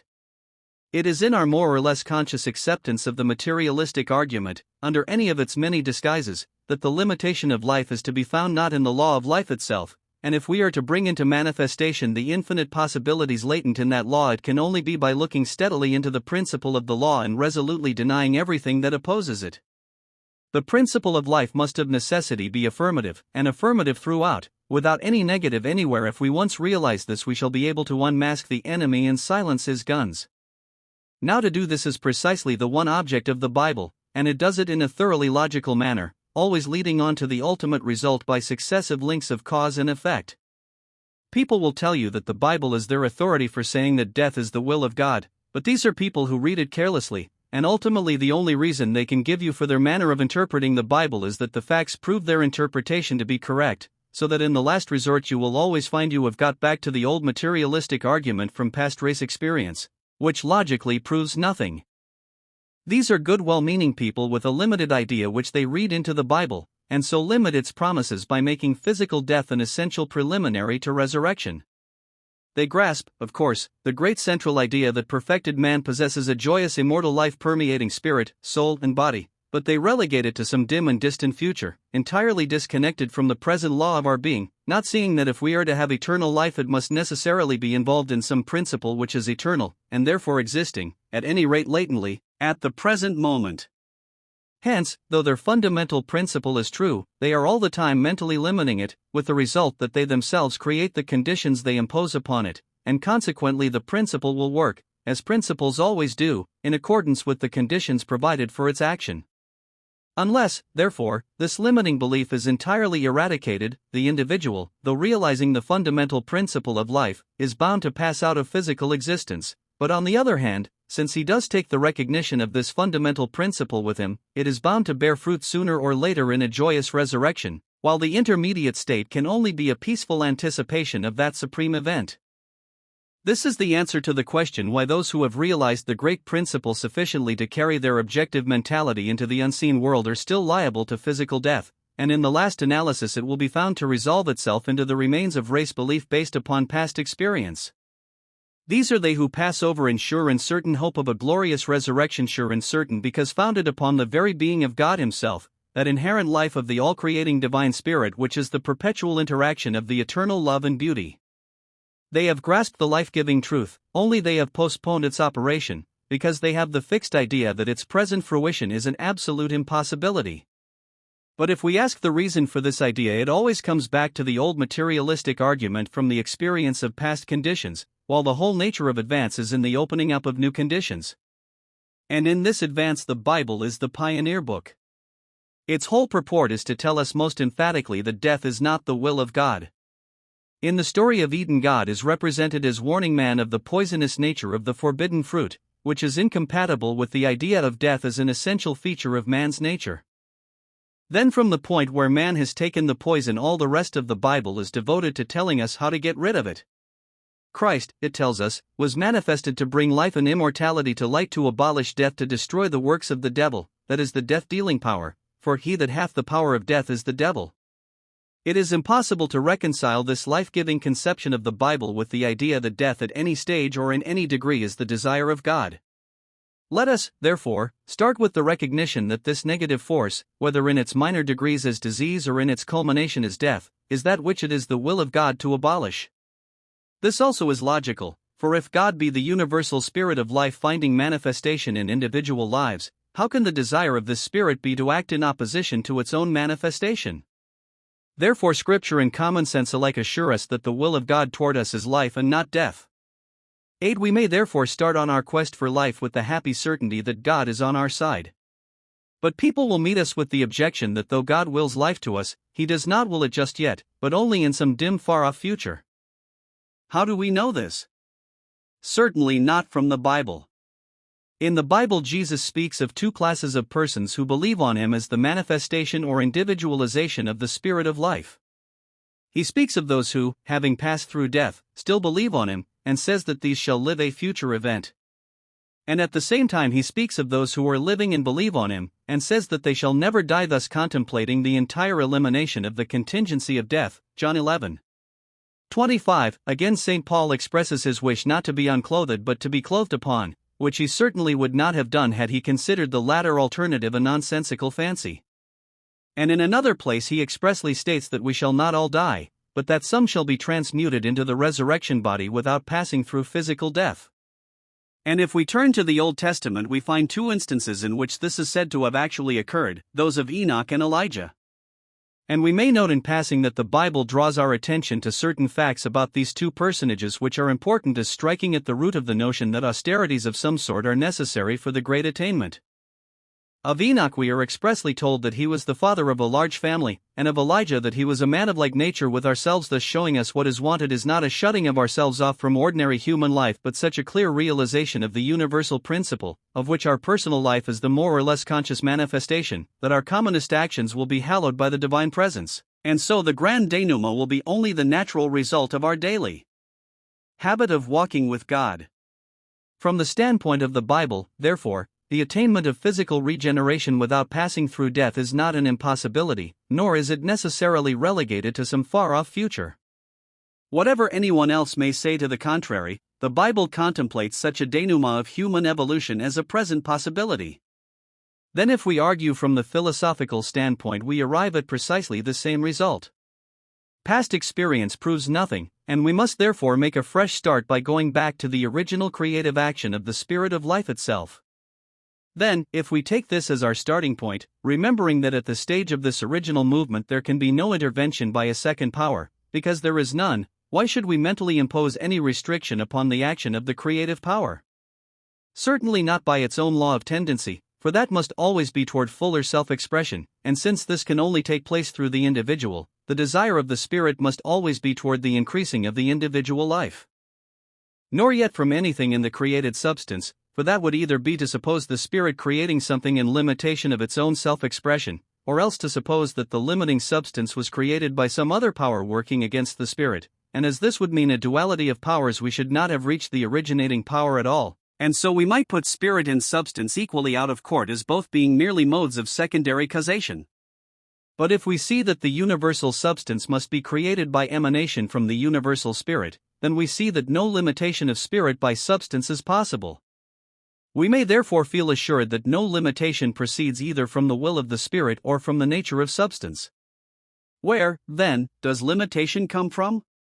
Limiting conditions are created by the same power which creates everything else, namely, the self-contemplation of spirit. This is why it is so important to realize that the individual mind forms a center from which the self-contemplating action of spirit is specialized in terms of the individual's own mode of thinking, and therefore so long as the individual contemplates negative conditions as being of the essence of his own personality, he is in effect employing the creative power of the self-contemplation of spirit invertedly, destructively instead of constructively. The law of the self-contemplation of spirit as the creative power is as true in the microcosm as in the macrocosm, and so the individual's contemplation of himself as subject to the law of sin and death keeps him subject to that law, while the opposite self-contemplation, the contemplation of himself as rejoicing in the life of the Spirit, the perfect law of liberty, must necessarily produce the opposite results. Why, then, should not regeneration be accomplished here and now?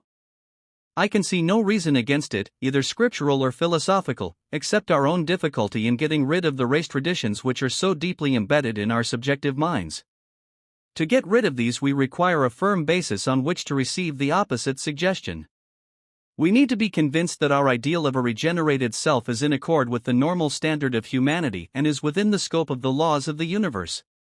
Now, to make clear to us the infinitude of the truly normal standard of humanity is the whole purpose of the Bible, and the manifestation of this standard is set before us in the central personality of the Scriptures, who is at once the Son of God and the Son of Man, the great exception, if you will, to man as we know him now, but the exception which proves the rule. In proportion as we begin to realize this, we begin to introduce into our own life the action of that personal factor on which all further development depends, and when our recognition is complete, we shall find that we also are children of God. Chapter 9. Conclusion. We are now in a position to see the place occupied by the individual in the creative order. We have found that the originating and maintaining force of the whole creative process is the self-contemplation of the spirit, and that this necessarily produces a reciprocal corresponding to the idea embodied in the contemplation, and thus manifesting that idea in a correlative form. We have found that in this way the externalization of the idea progresses from the condensation of the primary nebula to the production of human beings as a race, and that at this point the simple generic reproduction of the idea terminates. This means that up to, and including, genus homo, the individual, whether plant, animal, or man, is what it is simply by reason of race conditions and not by exercise of deliberate choice. Then we have seen that the next step in advance must necessarily be by the individual becoming aware that he has power to mold the conditions of his own consciousness and environment by the creative power of his thought, thus not only enabling him to take a conscious part in his own further evolution but precluding him from evolving any further except by the right exercise of this power. And we have found that the crux of the passage from the fourth to the fifth kingdom is to get people so to understand the nature of their creative power as not to use it destructively. Now what we require to see is that the creative process has always only one way of working, and that is by reciprocity or reflection, or, as we might say, by the law of action and reaction, the reaction being always equivalent and correspondent to the action which generated it. If this law of reciprocity be grasped, then we see how the progress of the creative process must at length result in producing a being who himself possesses the power of independent spiritual initiative and is thus able to carry on the creative work from the standpoint of his own individuality. Now the great crux is first to get people to see that they possess this power at all, and then to get them to use it in the right direction. When our eyes begin to open to the truth that we do possess this power, the temptation is to ignore the fact that our power of initiative is itself a product of the similar power subsisting in the all-originating spirit. If this origin of our own creative faculty is left out of sight, we shall fail to recognize the livingness of the greater life within which we live. We shall never get nearer to it than what we may call its generic level, the stage at which the creative power is careful of the type or race but is careless of the individual. And so at this level we shall never pass into the fifth kingdom, which is the kingdom of individuality. We have missed the whole point of the transition to the more advanced mode of being, in which the individual consciously functions as a creative center, because we have no conception of a universal power that works at any higher level than the generic, and consequently to reach a specific personal exercise of creative power we should have to conceive of ourselves as transcending the universal law. But if we realize that our own power of creative initiative has its origin in the similar faculty of the all-originating mind, then we see that the way to maintain the life-giving energy in ourselves is to use our power of spiritual initiative so as to impress upon the spirit the conception of ourselves as standing related to it in a specific, individual, and personal way that takes us out of the mere category of genus homo and gives us a specific spiritual individuality of our own. Thus our mental action produces a corresponding reaction in the mind of the spirit, which in its turn reproduces itself as a special manifestation of the life of the spirit in us, and so long as this circulation between the individual spirit and the great spirit is kept up, the individual life will be maintained, and will also strengthen as the circulation continues, for the reason that the spirit, as the original creative power, is a multiplying force, and the current sent into it is returned multiplied, just as in telegraphy the feeble current received from a distance at the end of a long line operates to start a powerful battery in the receiving office, which so multiplies the force as to give out a clear message, which but for the multiplication of the original movement could not have been done. Something like this we may picture the multiplying tendency of the originating mind, and consequently the longer the circulation between it and the individual mind goes on, the stronger the latter becomes, and this process growing habitual becomes at last automatic, thus producing an endless flow of life continually expanding in intelligence, love, power and joy. But we must note carefully that all this can only proceed from the individual's recognition that his own powers are a derivative from the all-originating spirit, and that they can continue to be used constructively only so long as they are employed in harmony with the inherent forward movement of the spirit. Therefore, to ensure this eternally flowing stream of life from the universal spirit into the individual, there must be no inversion in the individual's presentation of himself to the originating power, for through the very same law by which we seek life, the life namely, of reciprocal action and reaction, every inversion we bring with us in presenting ourselves to the spirit is bound to be faithfully reproduced in a corresponding reaction, thus adulterating the stream of pure life, and rendering it less life-giving in proportion to the extent to which we invert the action of the life principle, so that in extreme cases the stream flowing through and from the individual may be rendered absolutely poisonous and deadly, and the more so the greater his recognition of his own personal power to employ spiritual forces. The existence of these negative possibilities in the spiritual world should never be overlooked, and therefore the essential condition for receiving the perfect fullness of life is that we should present ourselves before the eternal Spirit free from every trace of inversion. To do this means to present ourselves in the likeness of the divine ideal, and in this self-presentation the initiative, so far as the individual is consciously concerned, must necessarily be taken by himself. He is to project into the eternal mind the conception of himself as identical with its eternal ideal, and if he can do this, then by the law of the creative process a return current will flow from the eternal mind reproducing this image in the individual with a continually growing power. Then the question is, how are we to do this? The answer is that to take the initiative for inducing this flow of life individually, it is a sine qua non that the conditions enabling us to do so should first be presented to us universally. This is in accordance with the general principle that we can never create a force but can only specialize it. Only here the power we are wanting to specialize is the very power of specialization itself, and therefore, paradoxical as it may seem, what we require to have shown us is the universality of specialization. Now this is what the Bible puts before us in its central figure. Taking the Bible statements simply and literally, they show us this unique personality as the principle of humanity, alike in its spiritual origin and its material manifestation, carried to the logical extreme of specialization, while at the same time, as the embodiment of the original polarity of spirit and substance, this personality, however unique, is absolutely universal, so that the Bible sets Jesus Christ before us as the answer to the philosophic problem of how to specialize the universal, while at the same time preserving its universality. If, then, we fix our thought upon this unique personality as the embodiment of universal principles, it follows that those principles must exist in ourselves also, and that his actual specialization of them is the earnest of our potential specialization of them.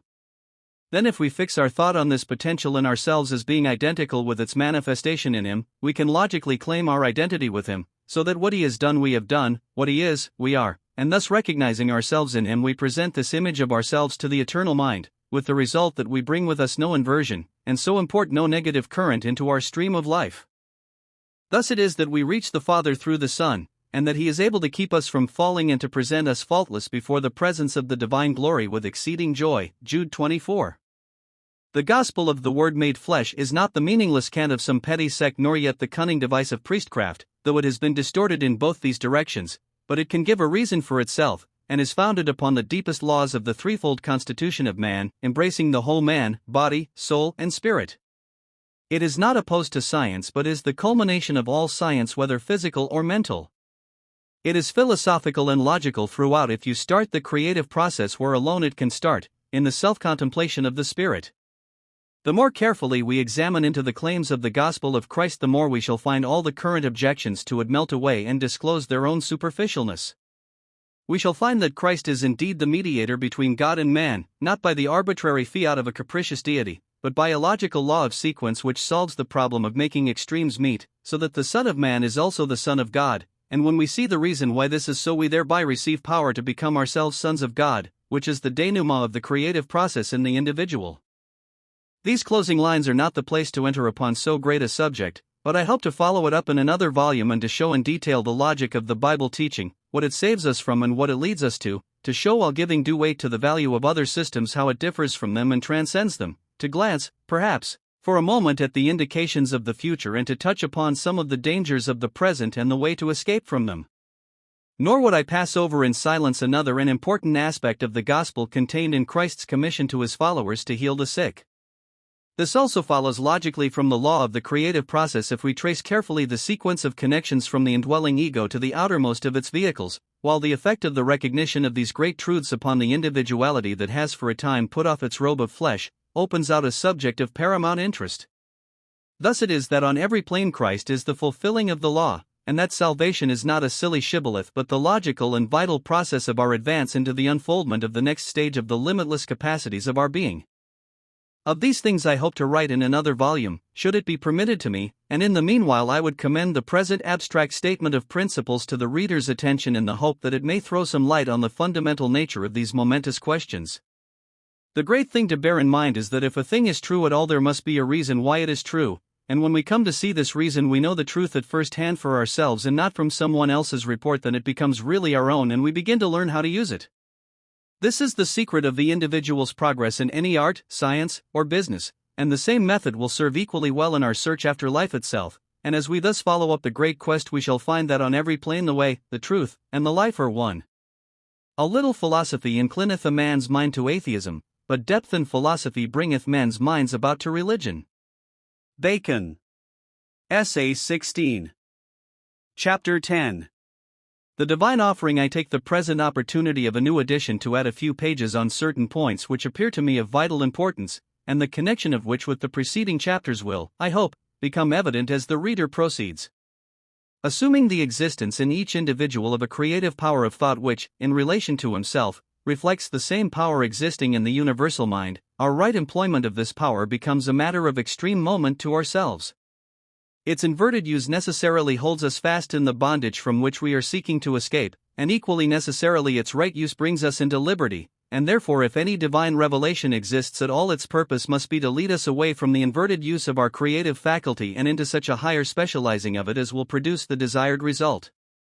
Now the purpose of the Bible is to do this, and it seeks to effect this work by a dual operation.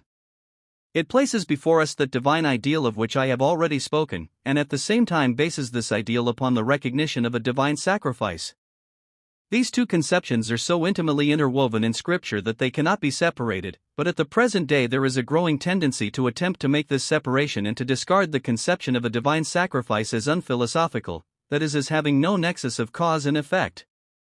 What I want, therefore, to point out in these additional pages is that there is such a nexus, and that so far from being without a sequence of cause and effect, it has its root in the innermost principles of our own being. It is not contrary to law but proceeds from the very nature of the law itself. The current objection to the Bible teaching on this subject is that no such sacrifice could have been required by God, either because the originating energy can have no consciousness of personality and is only a blind force, or because, if God is love, He could not demand such a sacrifice. On the former hypothesis we are of course away from the Bible teaching altogether and have nothing to do with it, but, as I have said elsewhere, the fact of our own consciousness of personality can only be accounted for by the existence, however hidden, of a corresponding quality in the originating spirit. Therefore I will confine my remarks to the question how love, as the originating impulse of all creation, can demand such a sacrifice. And to my mind the answer is that God does not demand it. It is man who demands it.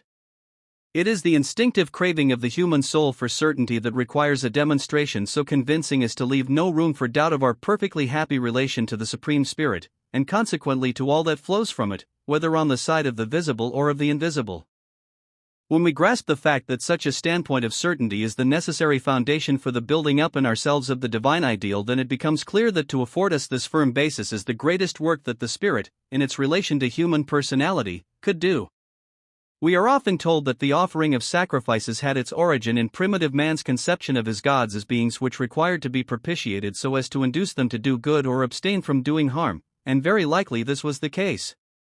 The truth at the back of this conception is the feeling that there is a higher power upon which man is dependent, and the error is in supposing that this power is limited by an individuality which can be enriched by selling its good offices, or which blackmails you by threats. In either case it wants to get something out of you, and from this it follows that its own power of supplying its own wants must be limited, otherwise it would not require to be kept in good temper by gifts. In very undeveloped minds such a conception results in the idea of numerous gods, each having, so to say, his own particular line of business, and the furthest advance this mode of thought is capable of is the reduction of these various deities to two antagonistic powers of good and of evil. But the result in either case is the same, so long as we start with the hypothesis that the good will do us more good and the evil do us less harm by reason of our sacrifices, for then it logically follows that the more valuable your sacrifices and the oftener they are presented, the better chance you have of good luck. Doubtless some such conception as this was held by the mass of the Hebrew people under the sacrificial system of the Levitical law, and perhaps this was one reason why they were so prone to fall into idolatry, for in this view their fundamental notion was practically identical in its nature with that of the heathen around them.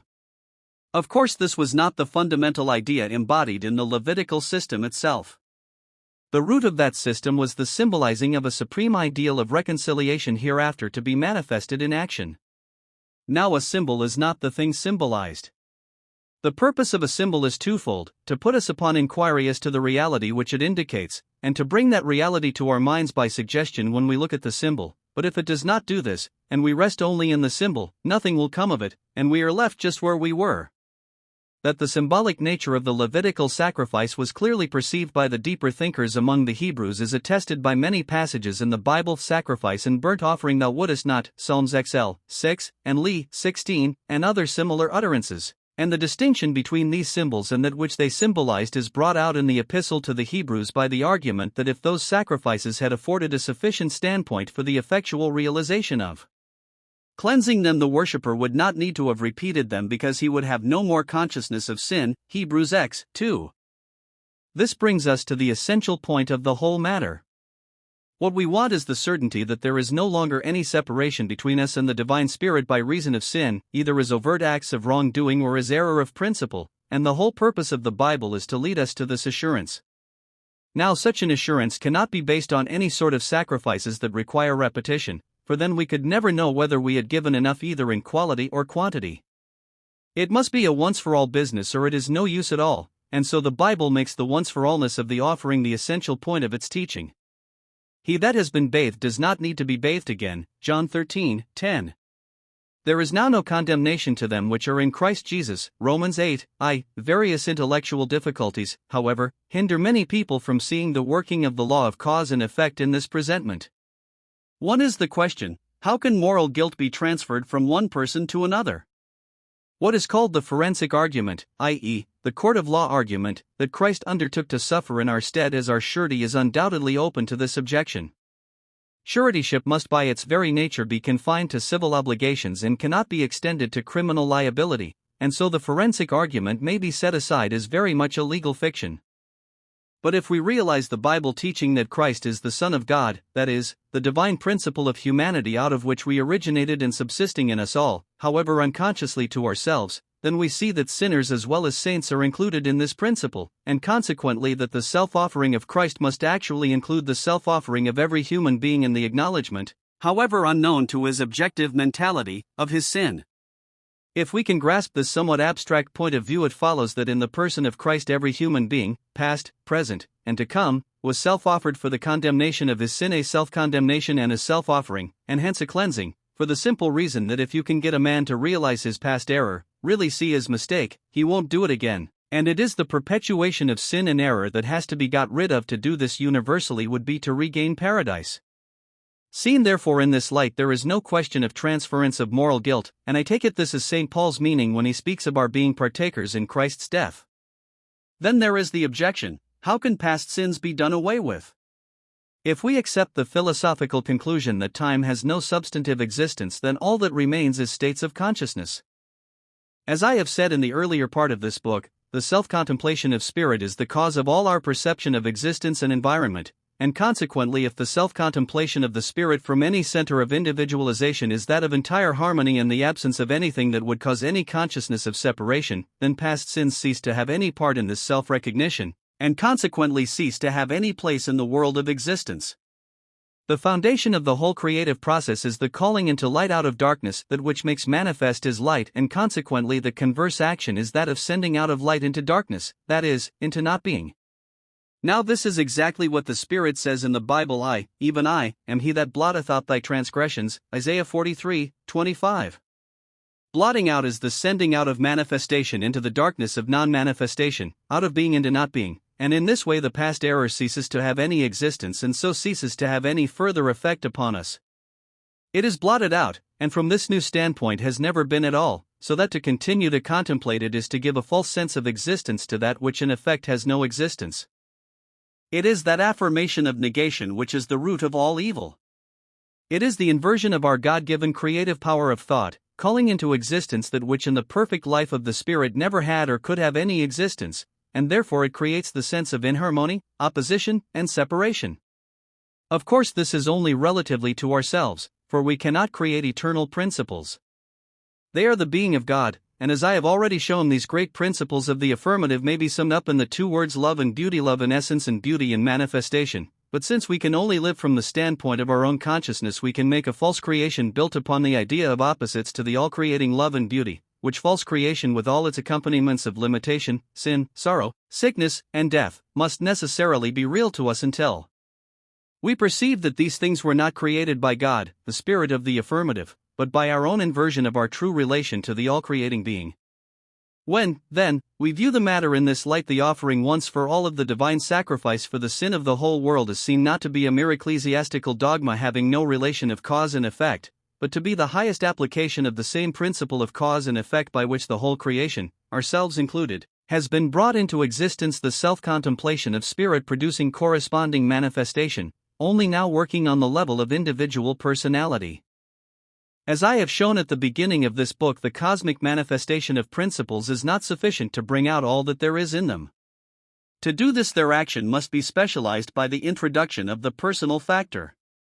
They are represented by the pillar Jachin, but it must be equilibrated by the pillar Boaz, law and personality, the two pillars of the universe, and in the one offering we have the supreme combination of these two principles, the highest specialization of law by the highest power of personality. These are eternal principles, and therefore we are told that the Lamb was slain from the foundation of the world, and because thoughts are things, the supreme manifestation of the creative interaction of law and personality was bound eventually to be manifested in concrete action in the world conditioned by time and space, and so it was that the supreme manifestation of the love of God to meet the supreme need of man took place. The history of the Jewish nation is the history of the working of the law of cause and effect, under the guidance of the divine wisdom, so as to provide the necessary conditions for the greatest event in the world's history, for if Christ was to appear it must be in some nation, in some place, and at some time, but to trace the steps by which, through an intelligible sequence of causes, these necessary conditions were provided belongs rather to an investigation of Bible history than to our present purpose, so I will not enter into these details here. But what I hope I have in some measure made clear is that there is a reason why Christ should be manifested, and should suffer, and rise again, and that so far from being a baseless superstition, the reconciling of the world to God through the one offering once for all offered for the sin of the whole world, lays the immovable foundation upon which we may build securely for all the illimitable future. Chapter 11. Ourselves in the divine offering. If we have grasped the principle I have endeavored to state in the last chapter, we shall find that with this new standpoint a new life and a new world begin to open out to us. This is because we are now living from a new recognition of ourselves and of God. Eternal truth, that which is the essential reality of being, is always the same, it has never altered, for whatever is capable of passing away and giving place to something else is not eternal, and therefore the real essence of our being, as proceeding from God and subsisting in Him, has always been the same.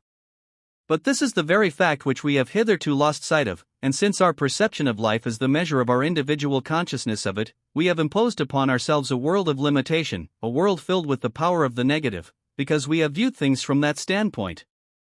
What takes place, therefore, when we realize the truth of our redemption is not a change in our essential relation to the parent spirit, the eternal Father, but an awakening to the perception of this eternal and absolutely perfect relation. We see that in reality it has never been otherwise, for the simple reason that in the very nature of being it could not be otherwise, and when we see this we see also that what has hitherto been wrong has not been the working of the Father but our conception of the existence of some other power, a power of negation, limitation, and destructiveness, the very opposite to all that the creative spirit, by the very fact of its creativeness, must be. That wonderful parable of the prodigal son shows us that he never ceased to be a son. It was not his father who sent him away from home but his notion that he could do better on his own, and we all know what came of it. But when he returned to the father he found that from the father's point of view he had never been otherwise than a son, and that all the trouble he had gone through was not of the father but was the result of his own failure to realize what the father and the home really were. 9. Now this is exactly the case with ourselves. When we wake up to the truth we find that, so far as the Father is concerned, we have always been in Him and in His home, for we are made in His image and likeness and are reflections of His own being. He says to us, Son, thou art ever with me and all that I have is thine. The self-contemplation of spirit is the creative power creating an environment corresponding to the mode of consciousness contemplated, and therefore in proportion as we contemplate ourselves as centers of individualization for the divine spirit, we find ourselves surrounded by a new environment reflecting the harmonious conditions which pre-exist in the thought of the spirit. This, then, is the sequence of cause and effect involved in the teaching of the Bible. Man is in essence a spiritual being, the reflection on the plane of individual personality of that which the all-originating spirit is in itself, and is thus in that reciprocal relation to the spirit which is love. This is the first statement of his creation in Genesis. God saw all that he had made, and behold, it was very good, man included.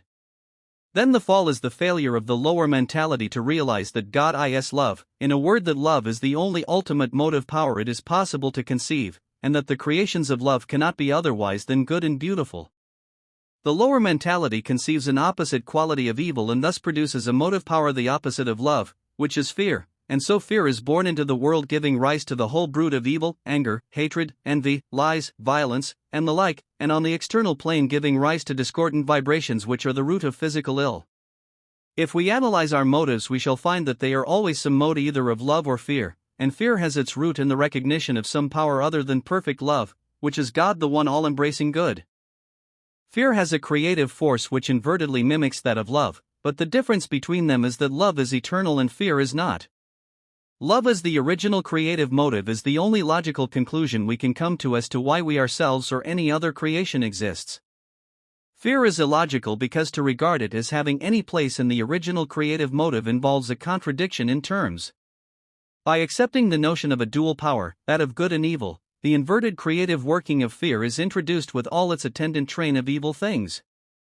This is the eating of the deadly tree which occasions the fall, and therefore the redemption which requires to be accomplished is a redemption from fear, not merely from this or that particular fear but from the very root of fear, which root is unbelief in the love of God, the refusal to believe that love alone is the creating power in all things, whether small beyond our recognition or great beyond our conception. Therefore, to bring about this redemption there must be such a manifestation of the divine love to man as, when rightly apprehended, will leave no ground for fear, and when we see that the sacrifice of the cross was the self-offering of love made in order to provide this manifestation, then we see that all the links in the chain of cause and effect are complete, and that fear never had any place in the creative principle, whether as acting in the creation of a world or of a man. The root, therefore, of all the trouble of the world consists in the affirmation of negation, in using our creative power of thought invertedly, and thus giving substance to that which as principle has no existence. So long as this negative action of thought continues, so long will it produce its natural effect, whether in the individual or in the mass. The experience is perfectly real while it lasts.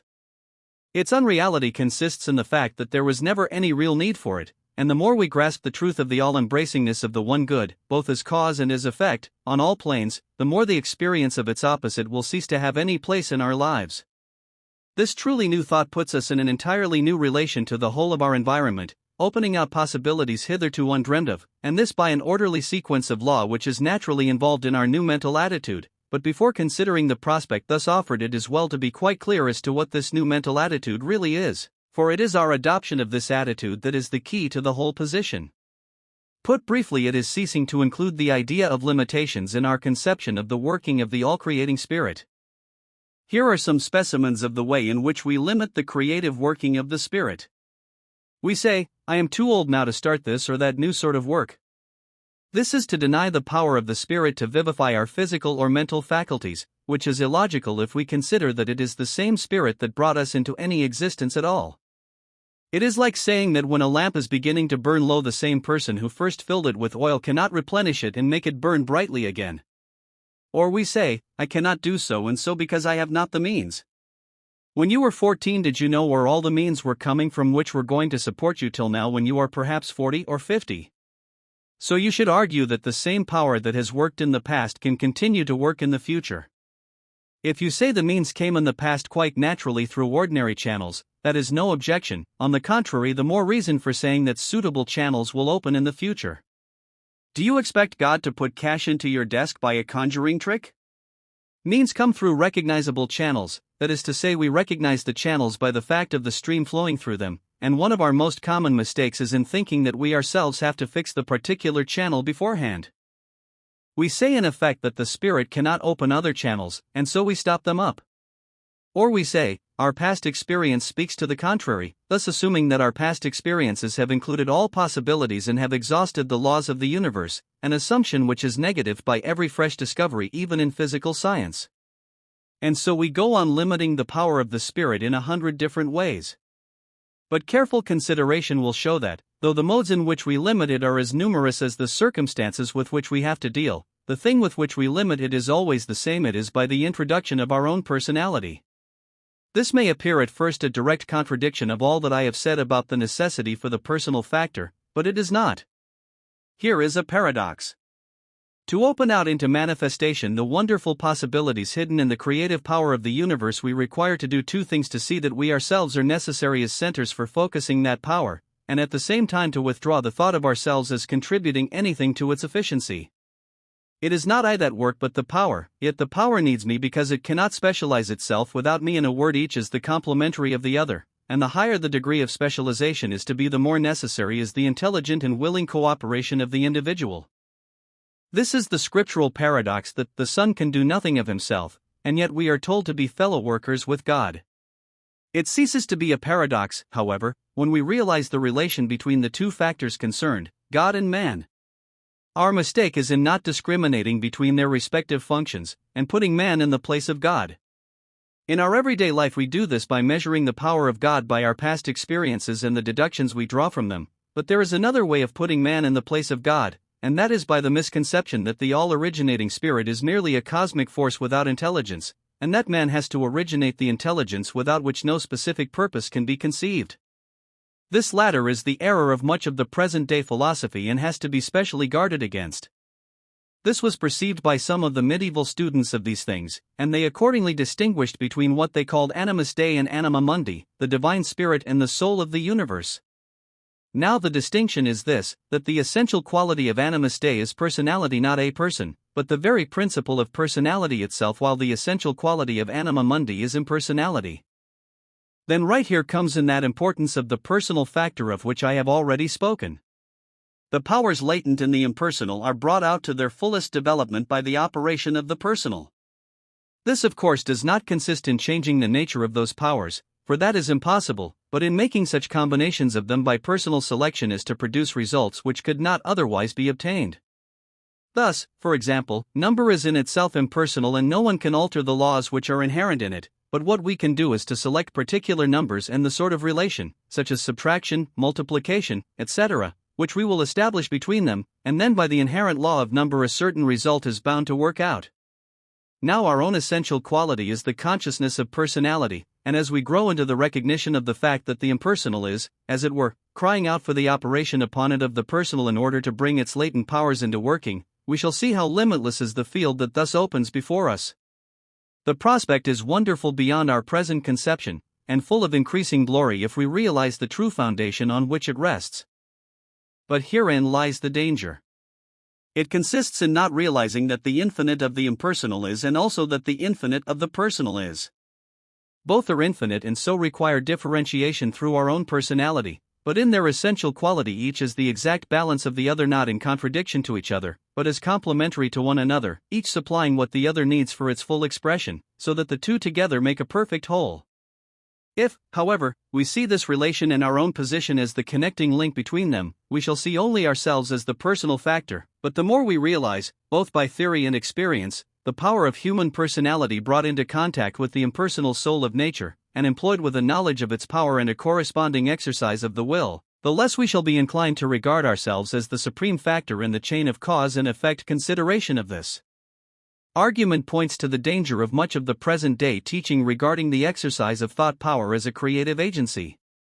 The principle on which this teaching is based is sound and legitimate, for it is inherent in the nature of things, but the error is in supposing that we ourselves are the ultimate source of personality instead of merely the distributors and specializers of it. The logical result of such a mental attitude is that putting ourselves in the place of all that is worshipped as God, which is spoken of in the 2nd chapter of the 2nd epistle to the Thessalonians and other parts of Scripture. By the very hypothesis of the case we then know no higher will than our own, and so are without any unifying principle to prevent the conflict of wills, which must then arise, a conflict which must become more and more destructive the greater the power possessed by the contending parties, and which, if there were no counterbalancing power, must result in the ultimate destruction of the existing race of men.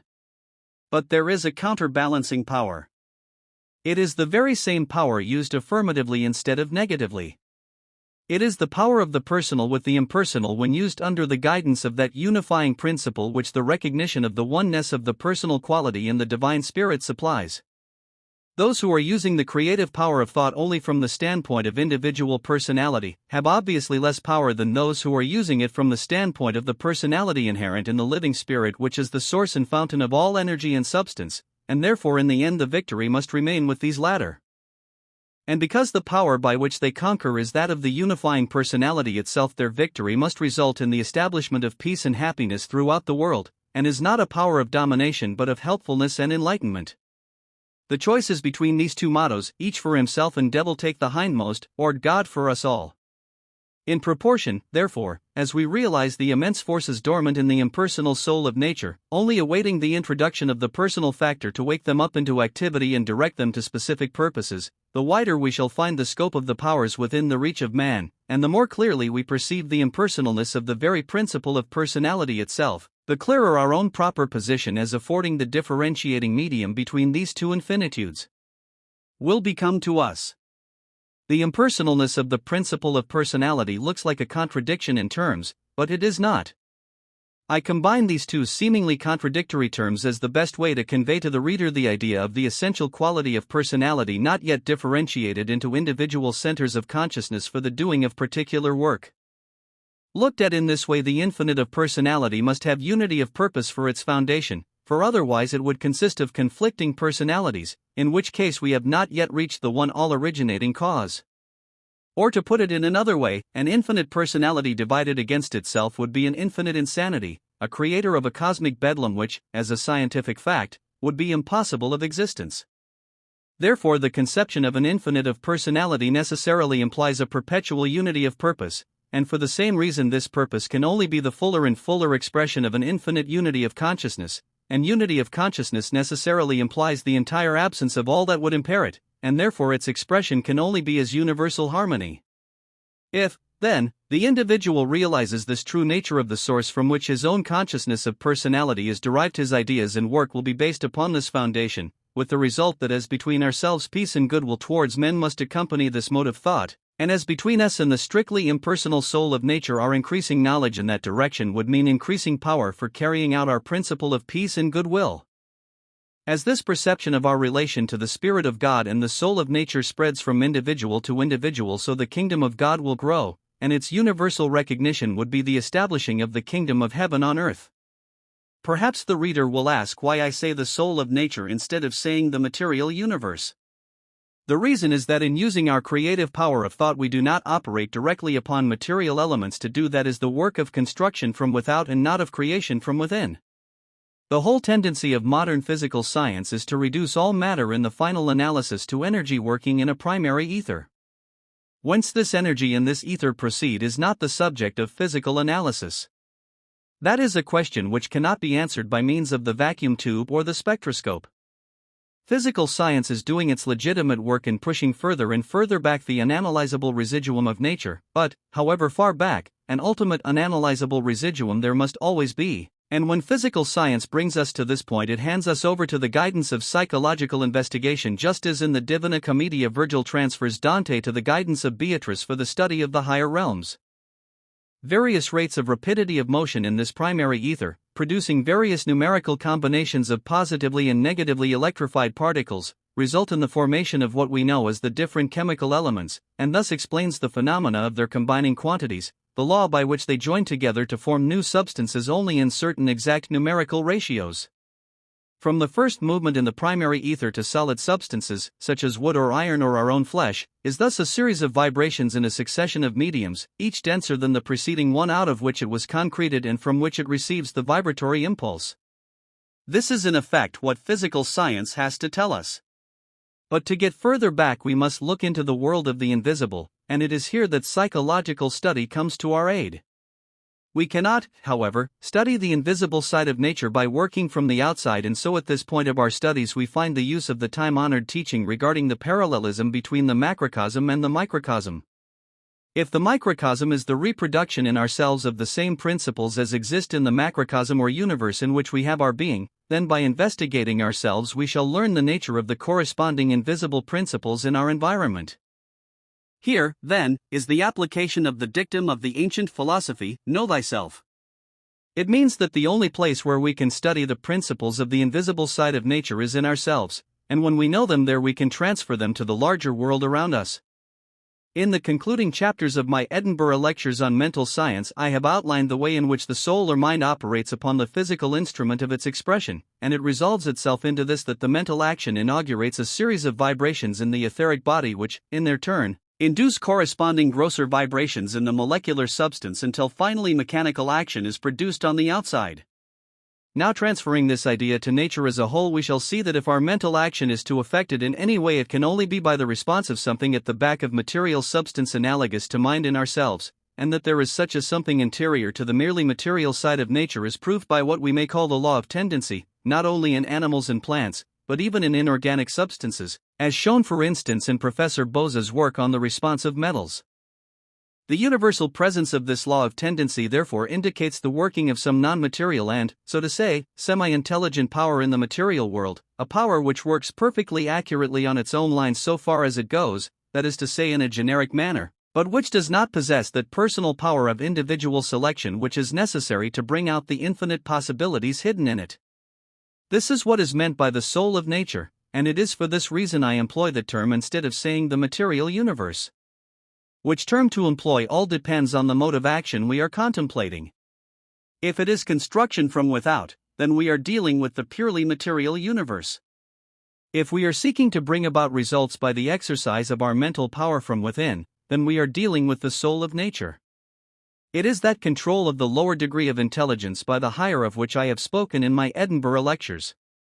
If we realize what I have endeavored to make clear in the earlier portion of this book, that the whole creation is produced by the operation of the divine will upon the soul of nature, it will be evident that we can set no limits to the potencies hidden in the latter and capable of being brought out by the operation of the personal factor upon it. Therefore, granted a sufficiently powerful concentration of will, whether by an individual or a group of individuals, we can well imagine the production of stupendous effects by this agency, and in this way I would explain the statements made in Scripture regarding the marvelous powers to be exercised by the Antichrist, whether personal or collective. They are psychic powers, the power of the soul of man over the soul of nature. But the soul of nature is quite impersonal, and therefore the moral quality of this action depends entirely on the human operator. This is the point of the Master's teaching regarding the destruction of the fig tree, and it is on this account he adds the warning as to the necessity for clearing our heart of any injurious feeling against others whenever we attempt to make use of this power. Mark 11:20-26.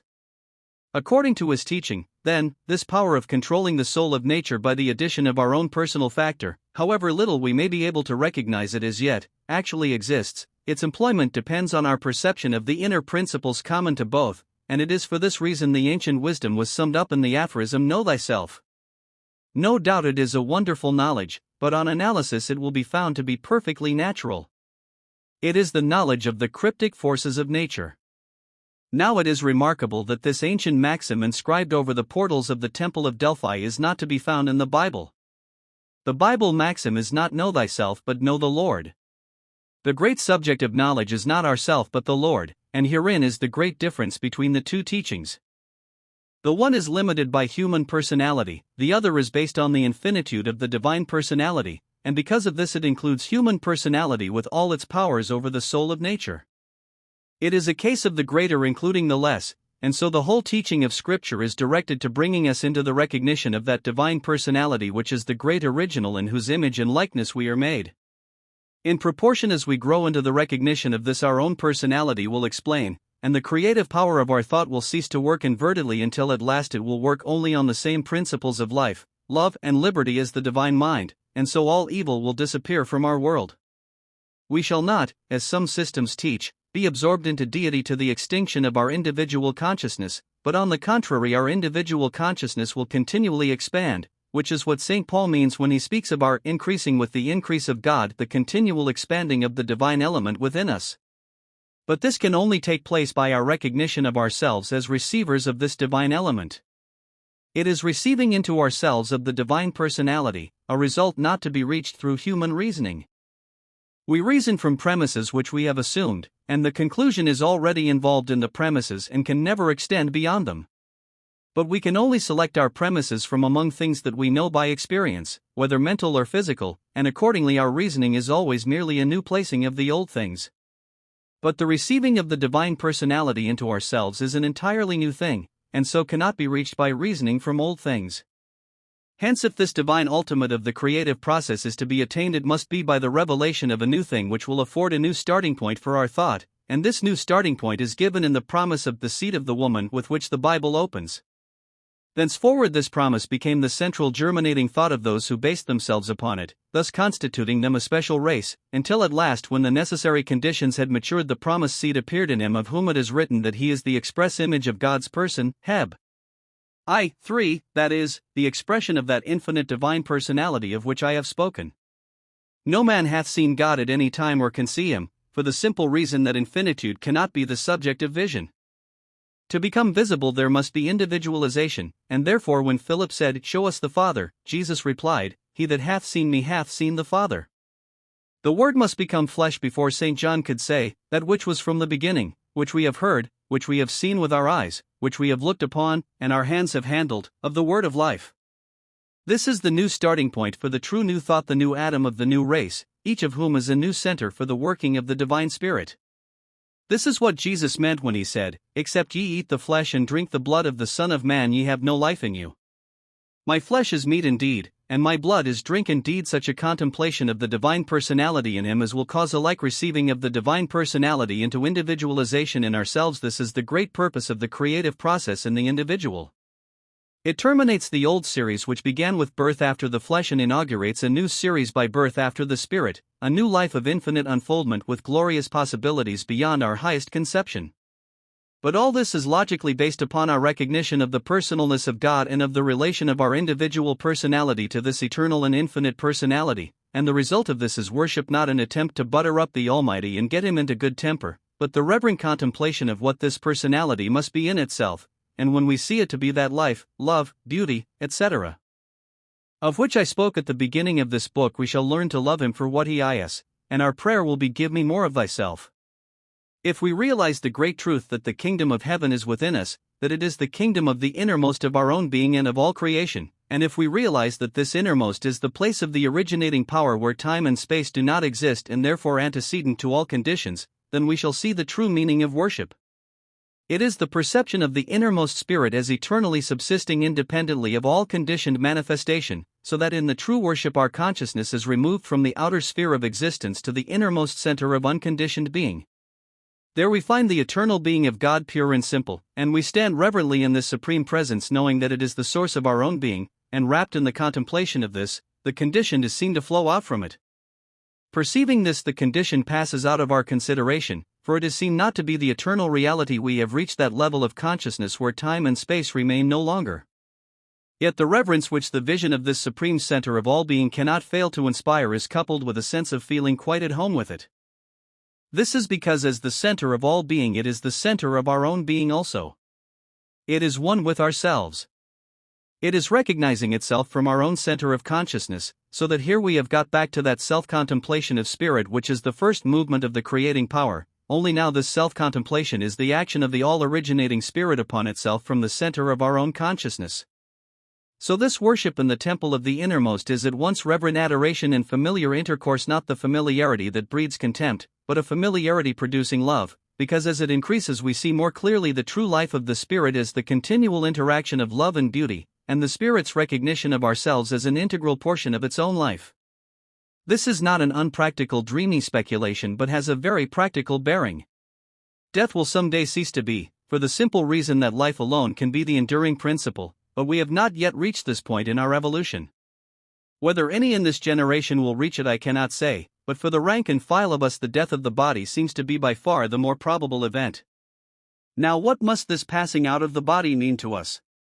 It must mean that we find ourselves without the physical vehicle, which is the instrument through which our consciousness comes in touch with the external world and all the interests of our present daily life. But the mere putting off of the body does not of itself change the mental attitude, and so if our mind is entirely centered upon these passing interests and external conditions, the loss of the instrument by which we held touch with them must involve a consciousness of desire for the only sort of life we have known, coupled with a consciousness of our inability to participate in it, which can only result in a consciousness of distress and confusion such as in our present state we cannot imagine. On the other hand, if we have in this world realized the true principle of the worship of the eternal source from which all conditioned life flows out, and inner communing with the great reality, we have already passed beyond that consciousness of life which is limited by time and space, and so when we put off this mortal body we shall find ourselves upon familiar ground, and therefore not wandering in confusion but quite at home, dwelling in the same light of the eternal in which we have been accustomed to dwell as an atmosphere enveloping the conditioned life of today. Then, finding ourselves thus at home on a plane where time and space do not exist, there will be no question with us of duration. The consciousness will be simply that of peaceful, happy being. That a return to more active personal operation will eventually take place is evidenced by the fact that the basis of all further evolution is the differentiating of the undifferentiated life of the spirit into specific channels of work, through the intermediary of individual personality, without which the infinite potentialities of the creative law cannot be brought to light. Therefore, however various our opinions as to its precise form, resurrection as a principle is a necessity of the creative process. But such a return to more active life will not mean a return to limitations, but the opening of a new life in which we shall transcend them all, because we have passed beyond the misconception that time and space are of the essence of life. When the misconception regarding time and space is entirely eradicated, all other limitations must disappear because they have their root in this primary one. They are only particular forms of the general proposition. Therefore, though form with its accompanying relations of time and space is necessary for manifestation, these things will be found not to have any force in themselves, thus creating limitation, but to be the reflection of the mode of thought which projects them as the expression of itself. Nor is there any inherent reason why this process should be delayed till some far-off future. There is no reason why we should not commence at once. No doubt our inherited and personally engendered modes of thought make this difficult, and by the nature of the process it will be only when all our thoughts are conformed to this principle that the complete victory will be won. But there must be a commencement to everything, and the more we habituate ourselves to live in that center of the innermost where conditions do not exist, the more we shall find ourselves gaining control over outward conditions, because the stream of conditioned life flows out from the center of unconditioned life. And therefore this intrinsic principle of worship has in it the promise both of the life that now is and of that which is to come. Only we must remember that the really availing worship is that of the undifferentiated source, because it is the source, and not as a backhanded way of diverting the stream into some petty channel of conditions, for that would only be to get back to the old circle of limitation from which we are seeking to escape.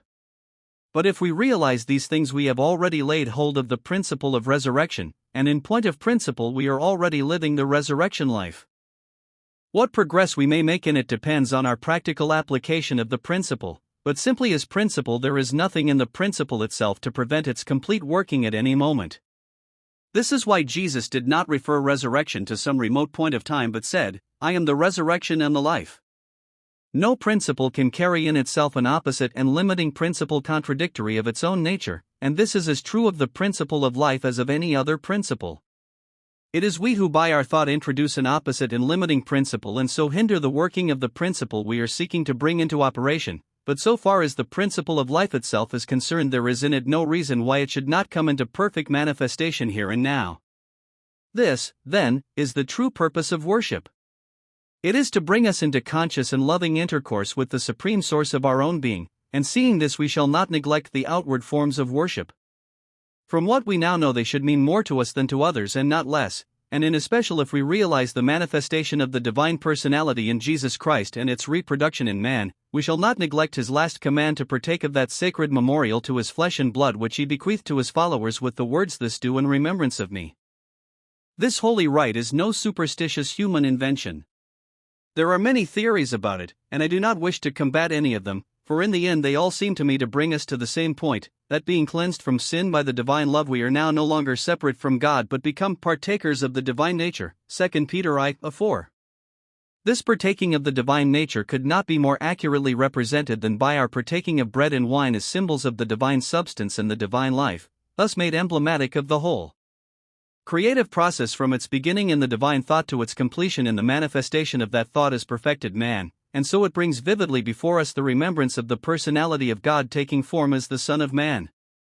We are all familiar with the saying that thoughts become things, and if we affirm the creative power of our own thought as reproducing itself in outward form, how much more must we affirm the same of that divine thought which brings the whole universe into existence, so that in accordance with our own principles the divine idea of man was logically bound to show itself in the world of time and space as the Son of God and the Son of Man, not two differing natures but one complete whole, thus summing up the foundation principle of all creation in one undivided consciousness of personality. Thus the word or divine thought of man became flesh, and our partaking of the symbolic elements keeps in our remembrance the supreme truth that this same word or thought of God in like manner takes form in ourselves as we open our own thought to receive it. And further, if we realize that throughout the universe there is only one originating life, sending forth only one original substance as the vehicle for its expression, then it logically follows that in essence the bread is a portion of the eternal substance of God, and the wine a portion of the eternal life of God. For though the wine is of course also a part of the universal substance, we must remember that the universal substance is itself a manifestation of the life of the all-creating Spirit, and therefore this fluid form of the primary substance has been selected as representing the eternal flowing of the life of the Spirit into all creation, culminating in its supreme expression in the consciousness of those who, in the recognition of these truths, seek to bring their heart into union with the Divine Spirit. From such considerations as these it will be seen how vast a field of thought is covered by Christ's words, "Do this in remembrance of me." In conclusion, therefore, do not let yourselves be led astray by any philosophy that denies the personality of God. In the end it will be found to be a foolish philosophy. No other starting point of creation is conceivable than the self-contemplation of the Divine Spirit, and the logical sequence from this brings us to the ultimate result of the creative process in the statement that if any man be in Christ he is a new creature, or as the margin has it, a new creation, 2 Cor v. 17. Such vain philosophies have only one logical result, which is to put yourself in the place of God, and then what have you to lean upon in the hour of trial? It is like trying to climb up a ladder that is resting against nothing. Therefore, says the Apostle Paul, beware lest any man spoil you through philosophy and vain deceit, after the tradition of man, after the rudiments of the world, and not after Christ. Colonel 2:8, the teaching of the Bible is sound philosophy, sound reasoning, and sound science because it starts with the sound premises that all creation proceeds out of God, and that man is made in the image and likeness of his Creator. It nowhere departs from the law of cause and effect, and by the orderly sequence of this law it brings us at last to the new creation both in ourselves and in our environment, so that we find the completion of the creative process in the declaration, "The tabernacle of God is with men," Rev. 21:3, and in the promise, "This is the covenant that I will make with them after those days," i.e., the days of our imperfect apprehension of these things, "saith the Lord, I will dwell in them, and walk in them, and I will be their God, and they shall be my people, and I will put my laws into their hearts, and in their minds will I write them, and their sins and their iniquities will I remember no more." Habakkuk 16. 2 Cor 6:16. Jeremiah 31:33. Truly does Bacon say, "A little philosophy inclineth a man's mind to atheism, but depth in philosophy bringeth men's minds about to religion." Bacon, Essay, 16.